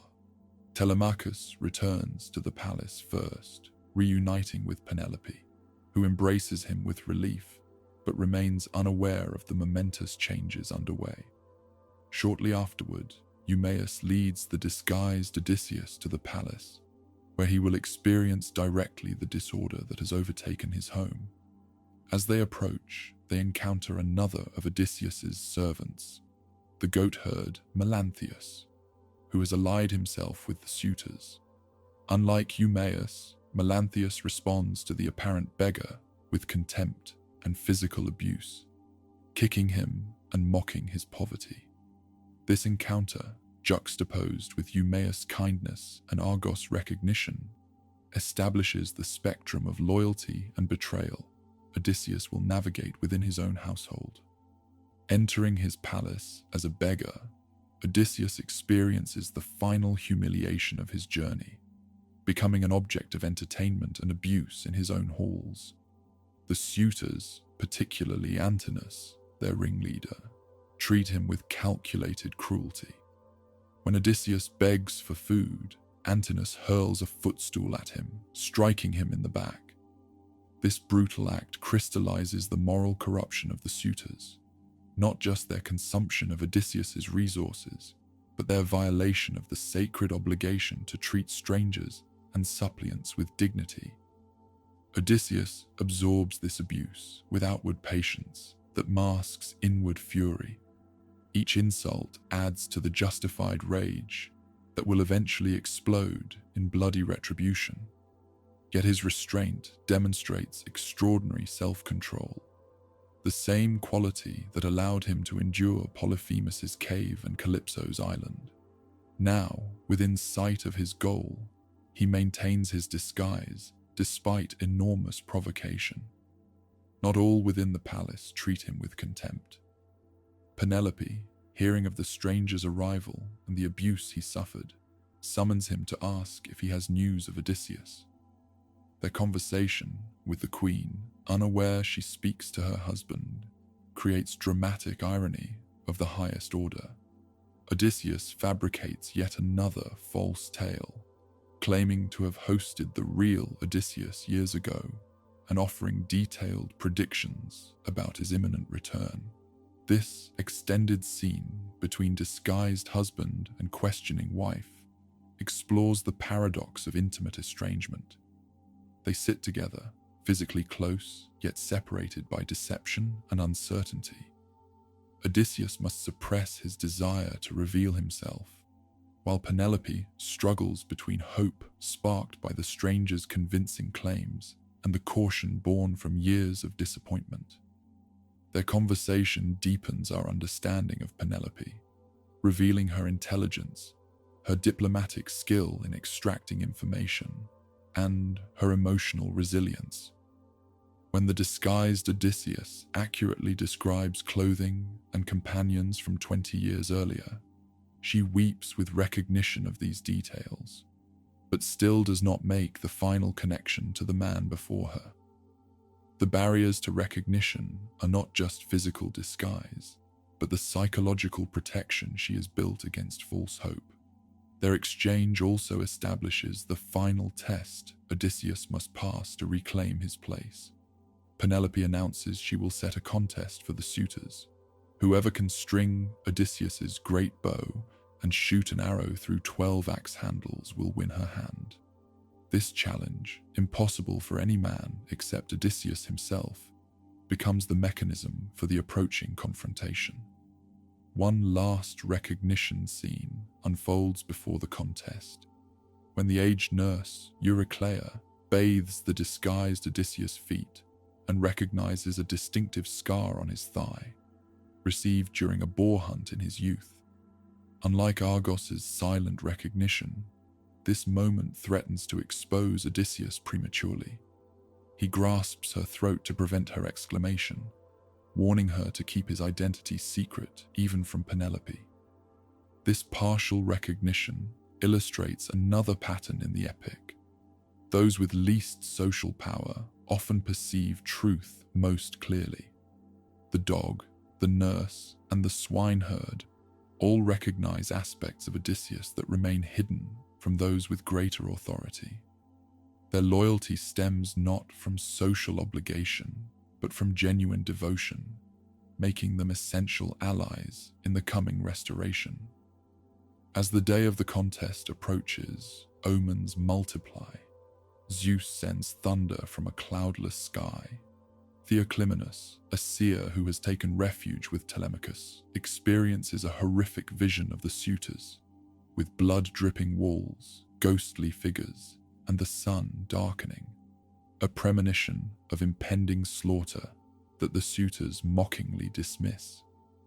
These supernatural signs reinforce the moral framework of the coming violence. The suitors' destruction is presented not merely as Odysseus's personal vengeance, but as divine justice, the inevitable consequence of their violations against home, hospitality, and proper social order. When Odysseus strings the bow and looses his arrow in the following books, he acts as an instrument of cosmic restoration as much as a man reclaiming his own. The extended sequence of Odysseus's disguised observation, moving from countryside to palace, from loyal servants to treacherous ones, from dog to nurse to wife, serves essential narrative purposes. It creates suspense by delaying the climactic confrontation. It allows Homer to develop a detailed picture of how Ithaca has changed in Odysseus's absence. Most importantly, it establishes the moral justification for the extreme violence to come, showing the depth of corruption that necessitates such a bloody cleansing. Through these scenes, disguise becomes more than a tactical device. It transforms into a profound metaphor for Odysseus' liminal status. Physically present, yet socially absent, he occupies the margins of his own kingdom, seeing it through the unfiltered perspective of society's least powerful members. This experience changes him, deepening his understanding of loyalty, power, and justice beyond what his years as acknowledged king had taught him. The beggar's rags also connect him to a deeper pattern in Greek heroic tradition, where disguise often precedes revelation, suffering precedes triumph, and descent precedes ascent. Like Demeter seeking her daughter, or Dionysus testing his worshippers, Odysseus uses concealment to distinguish between those who recognize essential worth beneath superficial appearance and those who judge solely by external trappings. As the day of the bow contest arrives, all players have taken their positions in the coming drama. Penelope has established the mechanism for selection among the suitors, unaware she has created the perfect opportunity for her husband's revenge. Telemachus has positioned himself as his father's ally, while maintaining an outward show of neutrality. Eumaeus and the loyal cowherd Philoetius have been secretly informed of Odysseus's identity and enlisted in his cause. The suitors, blind to the approaching danger, continue their arrogant revelry. Odysseus himself, still in beggar's rags but inwardly poised for action, watches and waits for the perfect moment to cast aside his disguise and reclaim his name, his home, and his throne. His long journey of physical wandering has ended, but the journey back to his true identity has reached its most dangerous crossing, the transformation from disguised observer to avenging king. Dawn breaks on the day that will end 20 years of separation and suffering. Penelope, still unaware of her husband's presence, announces the contest she has devised. Odysseus's great bow will be brought forth, and whoever can string it and shoot an arrow through 12 axe heads aligned in a row will win her hand in marriage. The bow itself carries deep significance. A gift from Iphitus, whom Heracles later killed, it represents Odysseus' past identity as warrior and hunter. For 20 years, it has remained untouched, wrapped and stored away, like the master's identity itself. Now it re-emerges as the instrument of both testing and retribution. When Eumaeus brings the bow into the hall, he weeps at the sight of his master's weapon. Philoetius, the loyal cowherd who has also recognized the disguised Odysseus, likewise sheds tears. The suitors mock their emotion, unaware that these loyal servants have already been enlisted in the coming vengeance. The challenge proves immediately daunting. None of the younger suitors can even bend the bow enough to string it. Watching their futile efforts, Odysseus carefully observes each man, noting their strength and weakness, continuing his tactical assessment from his position of apparent insignificance. Antinous, recognizing the difficulty, suggests postponing the contest. Today is a festival of Apollo, god of archery, and perhaps the deity would be offended by their competition. This transparent excuse to save face reveals the suitors' growing awareness of their inadequacy. They who presume to replace Odysseus cannot even wield his weapon. At this critical moment, the disguised Odysseus approaches Telemachus, and through subtle signals indicates he should allow the beggar to try the bow. Understanding his father's intent, Telemachus claims authority over the contest, stating that if he wishes to give the bow to the stranger, it is his right. Despite the suitor's objections, he orders Eumaeus to bring the bow to Odysseus. The moment the weapon touches his hands, the disguise begins its metaphorical disintegration. Homer describes the beggar's practiced examination of the bow, checking for worm damage, testing its flexibility, with the expertise of a musician examining a lyre. This casual display of mastery offers the first public hint of his true identity. With seeming ease, Odysseus strings the bow that has defeated all the young suitors. The sound of the string tightening resonates through the hall like a swallow's note. Taking an arrow from the quiver, he sights along its shaft, then shoots through all 12 axe handles without missing, a feat of extraordinary precision that silences the hall. Amidst the stunned quiet, Odysseus gives Telemachus the signal for action. The young man girds himself with sword and spear, taking position beside his father. Only then does Odysseus cast off the final elements of his disguise. Standing tall on the threshold of his hall, a symbolically charged position connecting different domains, he announces himself. The contest is ended, now for another target that no man has yet hit. With these words, he looses an arrow directly into Antinous' throat as the suitor lifts a wine cup to his lips. The leader of the suitors falls backward, blood spurting from his nostrils, his foot kicking the table and spilling food across the floor. This graphic detail, the feast becoming bloodied, the wine cup falling from lifeless hands, establishes the shocking transition from revelry to slaughter. Initial confusion grips the remaining suitors. They believe the killing must be accidental. What beggar would deliberately kill a nobleman? Only when Odysseus finally proclaims his true identity do they grasp the magnitude of their danger. You dogs! You never thought I would return from Troy. You devoured my household, forced yourselves on my serving women, and courted my wife while I still lived, fearing neither the gods nor human retribution. Now death's cords have fallen upon you all. This declaration transforms the violence from mere vengeance into justice, the restoration of divine and human law against those who violated every social boundary. Odysseus positions himself not just as an aggrieved husband, but as an agent of cosmic order. Eurymachus, attempting to diffuse Odysseus' wrath, offers compensation, restitution for all they've consumed, plus 20 oxen from each suitor. Odysseus rejects this belated offer out of hand. No payment can atone for their transgressions. Only blood will suffice. His refusal underscores the moral economy of the epic. Some violations go beyond material compensation, requiring the ultimate payment. Realizing negotiation has failed, the suitors draw their swords and look for shields. But Telemachus has already removed the armor from the hall on his father's instructions. Eurymachus charges Odysseus, but falls with an arrow through his liver. Amphinomus rushes forward next, only to be speared in the back by Telemachus. What follows is a methodical slaughter.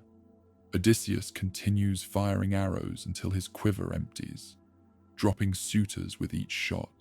Telemachus fetches additional weapons for his father, himself, and the loyal servants who have joined them, Eumaeus and Philoetius. The doors are secured, trapping the remaining suitors inside. The fighting becomes desperate as the outnumbered attackers face the remaining suitors. Athena appears in the form of Mentor to encourage Odysseus, though she does not immediately grant victory. Instead, she tests the aging hero's strength and courage before finally intervening more directly. This divine restraint emphasizes that even with godly favor, human effort remains essential. Homer does not glorify the violence, but renders it with unflinching detail. Men fall with spears through their throats, swords piercing their chests, heads cleaved by bronze. The floor runs with blood. Men slip in gore as they try to flee. The hall echoes with death groans and the thud of falling bodies. This graphic depiction emphasizes the gravity of the suitors' transgressions. Their pleasant parasitism has culminated in horrific consequences. The battle peaks when Odysseus and his small band face off against the remaining suitors, led by Agelaus.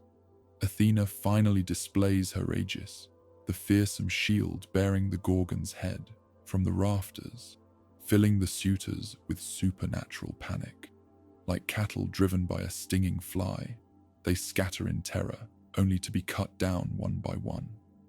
The simile of hunted animals appears repeatedly. The suitors become like fish gasping on shore, like doves caught in a net, emphasizing their sudden transformation from predators to prey. Mercy comes for only two individuals. The bard Phemius, who had entertained the suitors under compulsion, begs for his life, claiming he served in the palace unwillingly. Similarly, the herald Medon, who had shown kindness to Telemachus, pleads for clemency. Telemachus intercedes for both, demonstrating temperance amidst the bloodshed and establishing himself as a worthy ethical heir to his father. When the fighting ends, the hall resembles a shoreline after a bloody tide, littered with corpses like fish strewn across sand.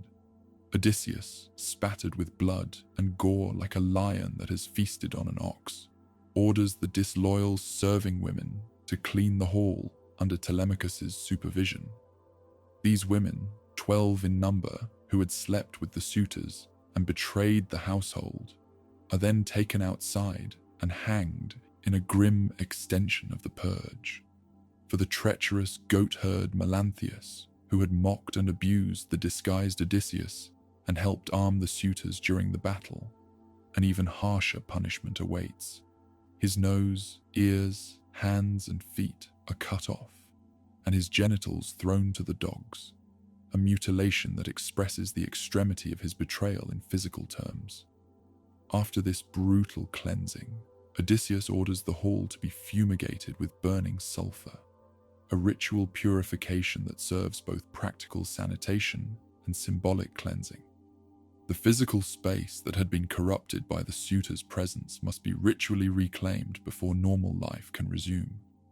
Eurycleia, the old nurse who had recognized Odysseus earlier, brings the loyal serving women to welcome their returned master.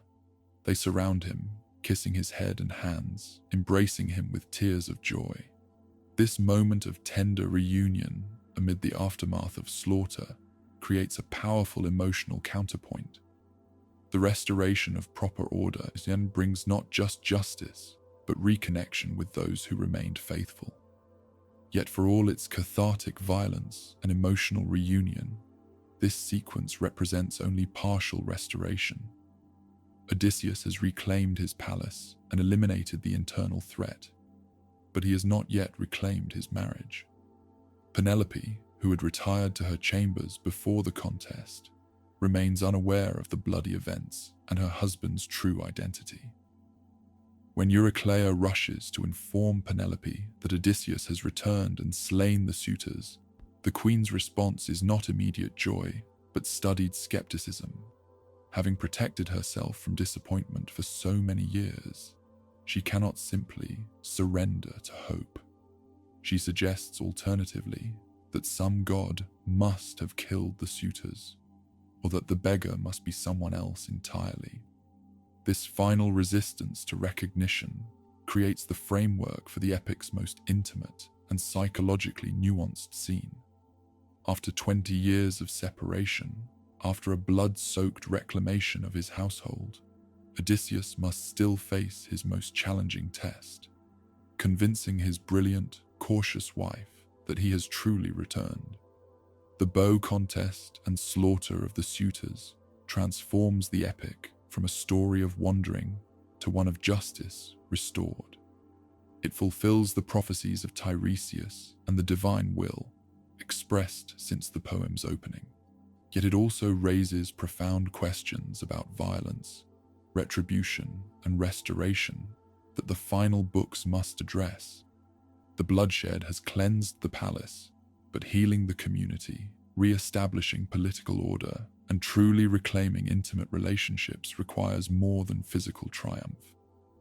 As night falls on the blood-soaked hall, Odysseus has eliminated his enemies, but stands on the threshold of his most meaningful homecoming, the reunion with the wife whose loyalty and intelligence match his own. This final recognition scene, approached with caution by both husband and wife, will determine whether Odysseus has truly returned home in the fullest sense of restoration. The blood has been washed from the palace floors. The bodies of the suitors have been claimed by their families. The disloyal servants have been punished. Yet the most profound reunion still awaits, the recognition between husband and wife that will truly complete Odysseus' homecoming. Penelope descends from her chamber, her mind still clouded with doubt. For 20 years, she has maintained a delicate balance between hope and despair, neither fully accepting Odysseus' death nor allowing herself to believe in his return. This emotional discipline, matching her husband's physical endurance, has preserved her autonomy and protected her heart. Now, faced with claims of Odysseus' return, she approaches cautiously, unwilling to surrender her hard-won equilibrium to what might prove another disappointment.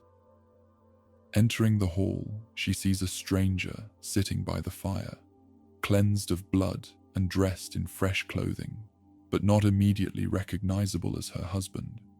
Despite Telemachus's insistence that this man is indeed Odysseus, she maintains her reserve. "My child," she tells her frustrated son, "if he truly is Odysseus come home, we will know each other better than anyone, for we have signs known only to the two of us." This insistence on private confirmation, rather than public testimony, reveals Penelope's wisdom. Throughout the epic, identities have proven malleable and deceptive. Odysseus himself has crafted false personas with ease. Divine beings have taken human form. Appearances have rarely aligned with reality. In this context, Penelope's caution is not stubborn denial, but appropriate skepticism, the feminine counterpart to Odysseus' own wariness with the Phaeacians, with Athena, with everyone he has encountered. Odysseus, though eager for recognition, respects her prudence. When Telemachus criticizes his mother's coldness, Odysseus defends her approach. "Let your mother test me as she will." This mutual respect for caution reflects their deep compatibility, each recognizing in the other a mind that refuses easy assumptions. To create space for their reunion, Odysseus orchestrates a deception for any who might be watching the palace from outside. He orders music and dancing, ensuring that passers-by will hear sounds of celebration rather than recognizing the aftermath of slaughter. This final stratagem, a mock wedding feast masking a scene of carnage, provides cover for the genuine reunion about to unfold. Penelope orders the household servants to prepare the royal bed for the stranger, deliberately setting a subtle trap. When Odysseus responds with controlled outrage, the trap springs, not on him, but on any imposter who might claim his identity. "Woman," he declares, "you cut me to the heart. Who has moved my bed? No man living, not even in full vigor, could easily move it. For I built that bed myself, and a great secret went into its making." He proceeds to describe, in precise detail, how he constructed their marriage bed around a living olive tree that grew within the palace walls, building the chamber around this immovable natural center. This bed, impossible to move without destroying it, stands as the perfect symbol for their marriage, rooted in the living earth, crafted with skill, built to endure. This revelation finally breaks through Penelope's caution. The details of the bed's construction were known only to the two of them and a single servant. No imposter could have this knowledge. The sign she sought, proof beyond physical appearance or martial prowess, has been provided in the most intimate form possible, knowledge of the foundation of their marriage. Penelope's response transforms from skepticism to overwhelming emotion. Her knees weaken, her heart melts, and tears flow freely. She runs to Odysseus, throws her arms around him, and kisses his head. "Do not be angry with me for holding back," she pleads. "Always my heart feared that someone might deceive me with words, for many have plotted against us." Odysseus weeps in response, holding the wife he has longed for throughout his wanderings. Homer compares Penelope's welcome to the sight of land for a drowning sailor, the same metaphor used earlier for Odysseus reaching the Phaeacian shore after his shipwreck. This repetition suggests that his physical salvation remained incomplete without this emotional homecoming. Only now, recognized by the one who knows him most intimately, has Odysseus truly completed his return. Their reunion extends through the night, as each shares their experiences of the intervening years. Odysseus recounts his wanderings, tales we have already heard him tell the Phaeacians, but which gain new significance when shared with his wife. Penelope describes her long resistance against the suitors, her tricks, her delays, her maintenance of hope against growing doubt. This exchange of narratives represents more than catching up on lost time.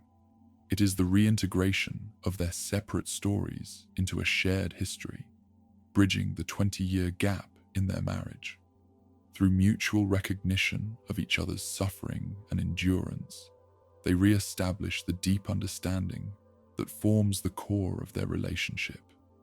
Dawn approaches, but Athena holds it back, extending their night of reconnection beyond normal limits. This divine intervention, manipulating time itself to allow for complete reunion, emphasizes the cosmic significance of their bond.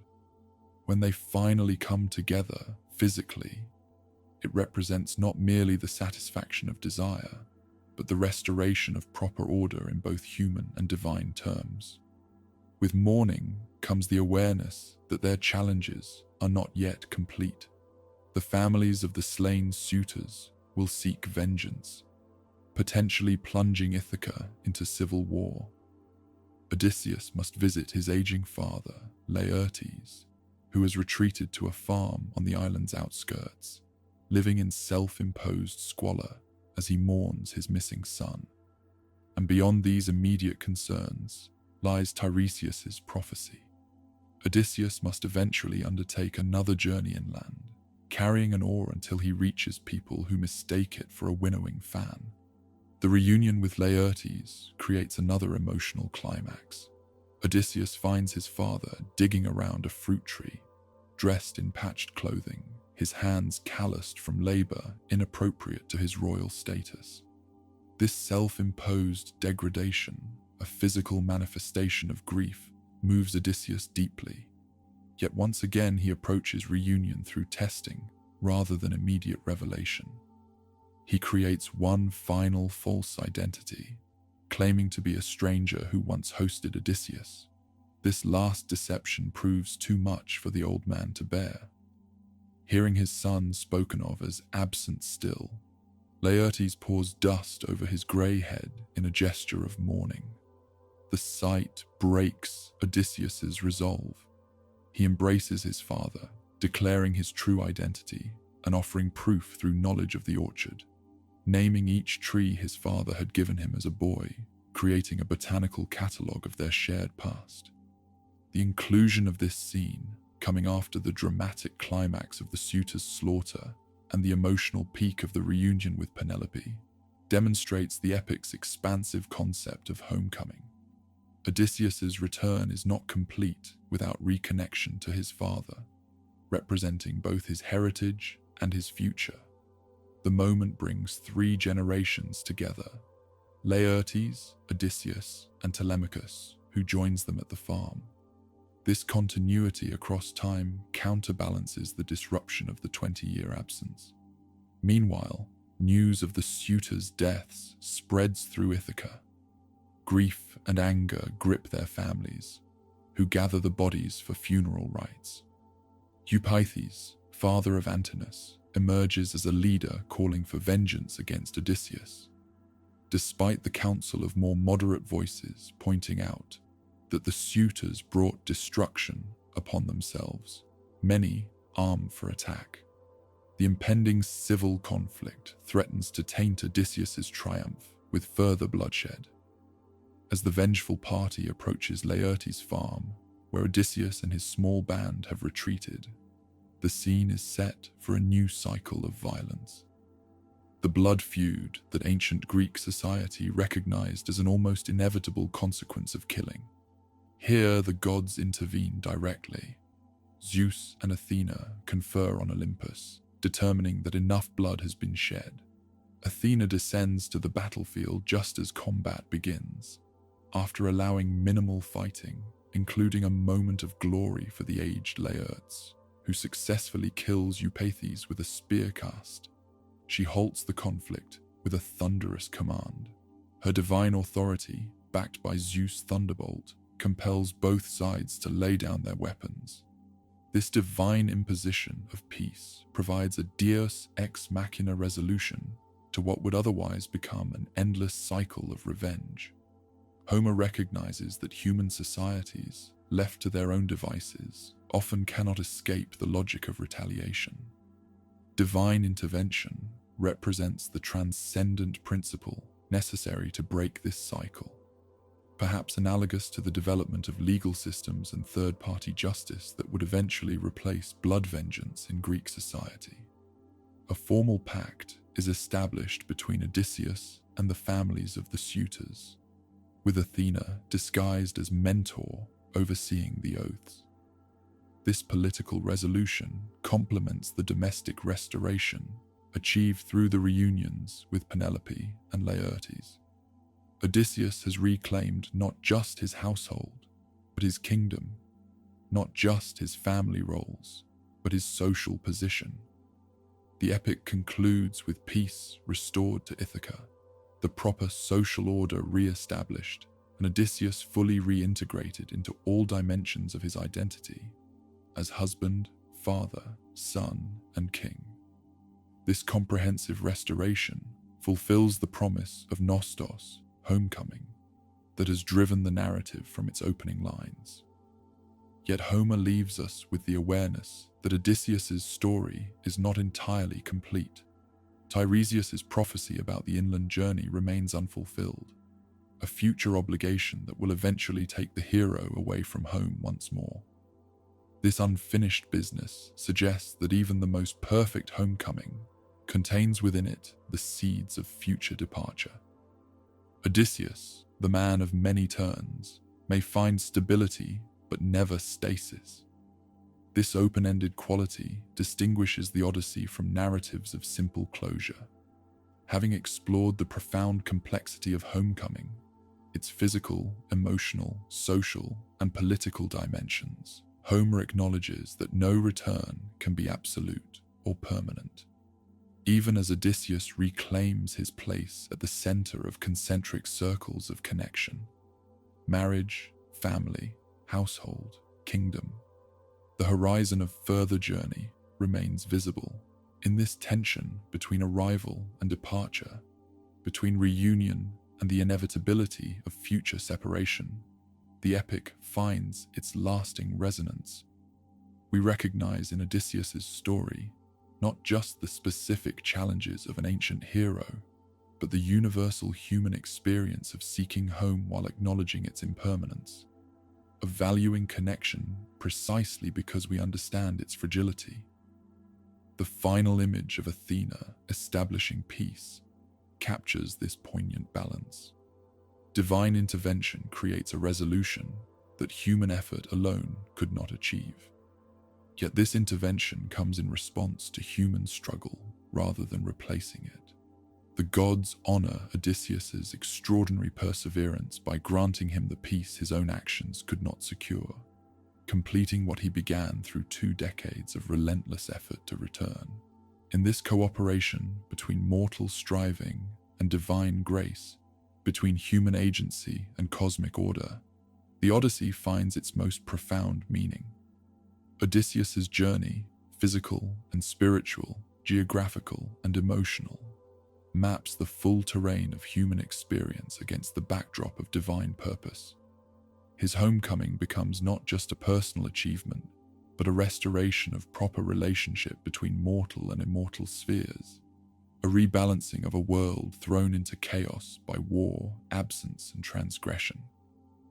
As we leave Odysseus finally at peace in Ithaca, recognized by all who matter to him, we understand why his story has endured for 3 millennia. In his determination to return, in his willingness to suffer extraordinary hardship rather than surrender his identity, in his capacity to adapt without losing his essential self, we recognize the highest potential of human resilience.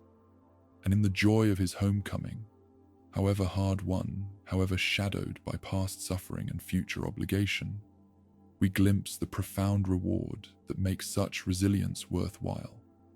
The irreplaceable experience of belonging, of being known, of finally coming home. With Odysseus restored to his throne and peace established in Ithaca, Homer's narrative reaches its formal conclusion. Yet the story of the Odyssey itself was just beginning its journey through human culture. Like its resourceful hero, this epic would travel across vast distances of time and space, adapting to new contexts while maintaining its essential identity. The poem's influence begins with its role in ancient Greek culture. Along with the Iliad, it served as a foundational text, simultaneously entertainment, moral guidebook, historical record, and religious reference. Children learned to read from Homer's lines. Public recitations brought communities together. Politicians quoted Homeric verses to support their arguments. The epics provided a common cultural language that united the otherwise fractious Greek city-states. When Greek civilization expanded through Alexander's conquests and later through Roman adoption, Homer's reach extended accordingly. The Romans translated, adapted, and referenced Homeric material extensively.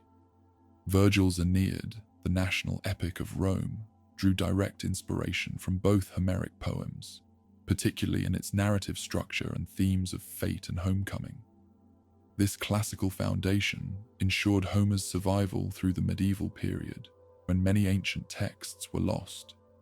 Though direct knowledge of Homer diminished in Western Europe during these centuries, the stories remained alive through Latin summaries and adaptations. Meanwhile, Byzantine scholars preserved the original Greek texts, maintaining an unbroken tradition of Homeric scholarship in the Eastern Mediterranean. The Renaissance rediscovered Homer with enthusiasm, part of its broader recovery of classical learning.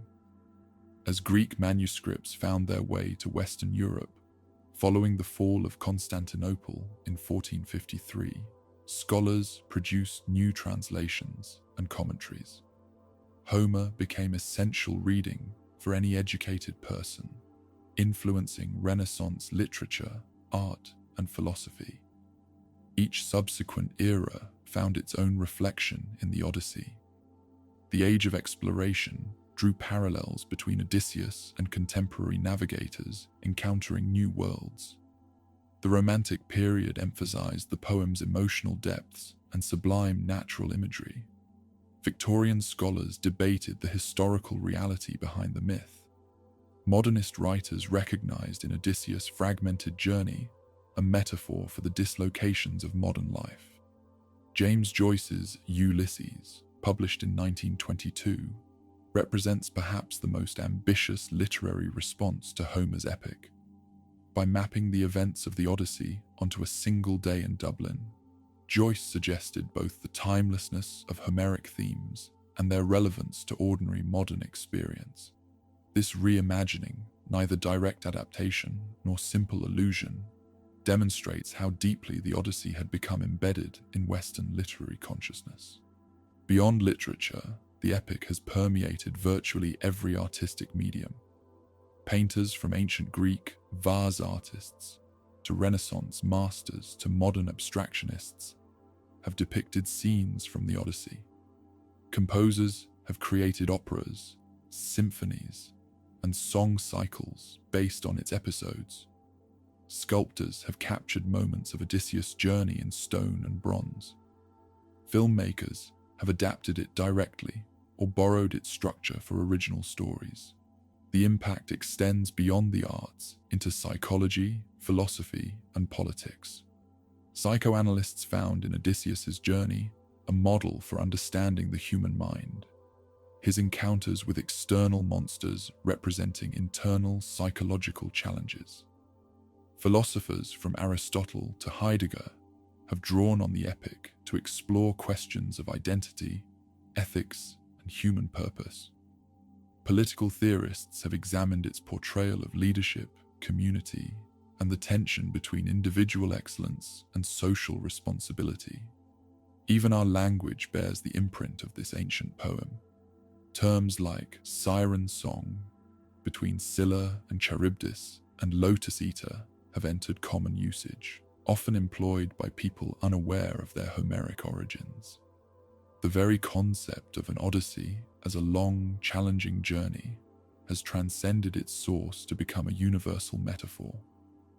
What explains this extraordinary cultural persistence? Why has this particular story, among countless ancient narratives, maintained such powerful resonance across millennia? Perhaps the answer lies in the Odyssey's unique balance of opposites, its simultaneous embrace of adventure and homecoming, individualism and community, fantasy and realism, divine intervention and human agency. Unlike many heroic tales that focus exclusively on martial prowess or supernatural conflict, the Odyssey encompasses both the extraordinary and the everyday, both cosmic forces and intimate human relationships. Odysseus himself embodies this balance. He encounters gods and monsters, yet remains recognizably human in his desires, flaws, and relationships. His most defining quality, adaptability, makes him paradoxically timeless, capable of translation into endlessly varied cultural contexts. He is the hero who survives not through unchanging strength, but through perpetual transformation. An ideal protagonist for a world in constant flux. The poem's exploration of homecoming likewise transcends its specific historical setting. The tension between wandering and return, between exploring the unknown and preserving connection to the familiar, represents a fundamental human dynamic across cultures and eras. As civilization has become increasingly mobile and boundaries increasingly fluid, the Odyssey's meditation on home's meaning has only grown more relevant. Moreover, the epic's narrative sophistication, its complex temporal structure, its shifts in perspective, its blend of genres from adventure to romance to family drama, creates a richness that rewards endless reinterpretation. Each generation finds new aspects to emphasize, new interpretive frameworks to apply. Feminist readings explore Penelope's agency and the gendered power dynamics of the household. Post-colonial approaches examine the portrayal of foreign lands and peoples from the perspective of the Greek insider. Psychological interpretations probe the internal dimensions of Odysseus's external challenges. This interpretive flexibility extends to translation as well. The Odyssey has been rendered into virtually every major world language, often in multiple versions that reflect different understandings of the original. Each new translation inevitably interprets as much as it translates, emphasizing different aspects of Homer's multifaceted original. Some foreground the poem's oral origins and performative qualities. Others focus on its narrative drive. Still others highlight its poetic imagery or philosophical implications. In English alone, the tradition of Odyssey translation spans from George Chapman's vigorous Elizabethan version to Alexander Pope's elegant Augustan couplets, from Richmond Lattimore's scholarly precision to Robert Fitzgerald's poetic mid-century modernism, from Robert Fagle's accessible dignity to Emily Wilson's recent emphasis on narrative pace and contemporary resonance. Each version creates, in effect, a new poem in dialogue with both the ancient original and the translator's contemporary moment. This ongoing process of reinterpretation and retranslation ensures that the Odyssey remains not a static monument, but a living cultural force, continually renewed through engagement with changing social contexts. Each era reads the poem differently, yet something essential persists across these varied readings, some core truth about human experience that transcends historical specificity. Perhaps this essence lies in the poem's fundamental humanity, its recognition that even a hero touched by divine favor must navigate the universal challenges of identity, relationship, and mortality. Odysseus faces supernatural dangers, but also confronts the profoundly ordinary challenges of aging, family strain, and community conflict. His story acknowledges both human vulnerability and human resilience, both our subjection to forces beyond our control and our capacity for meaningful action within those constraints. In an age of unprecedented global mobility and technological transformation, when traditional concepts of home, identity, and community face radical redefinition, the Odyssey offers neither simple nostalgia for fixed origins nor uncritical embrace of perpetual wandering. Instead, it suggests that meaningful identity requires both movement and return, both adaptation and continuity, both individual excellence and social connection. This nuanced vision may explain why the Odyssey continues to inspire not just scholarly analysis, but creative response across cultures. Contemporary authors from Derek Walcott in the Caribbean to Margaret Atwood in Canada, from Nikos Kazantzakis in Greece to Ralph Ellison in America, have engaged with the epic's themes and structures, finding in Odysseus a figure capable of addressing distinctly modern questions of displacement, belonging, and selfhood. The Odyssey endures not as a distant relic, but as a living dialogue partner in our ongoing cultural conversation. When we read or hear or watch adaptations of this ancient story, we participate in one of humanity's longest continuous intellectual traditions, a tradition that connects us across the vast distances of time and space to countless others who have found meaning in this tale of wandering and return.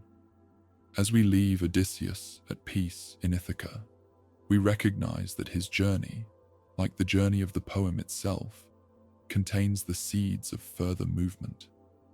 The prophecy of Tiresias points toward future travels. The continuing translations and adaptations ensure ongoing cultural voyage. The hero may finally rest, but his story sails on, continuing to explore the endless sea of human experience in all its terror and wonder, its suffering and joy, its complexity and beauty. Like Odysseus himself, we are all caught between wandering and homecoming, between exploration and connection, between transformative experience and enduring identity. In this tension, the Odyssey finds its immortal resonance, speaking across 3,000 years with a voice that somehow feels like our own, telling us a story that, for all its ancient strangeness, we recognize as fundamentally ours.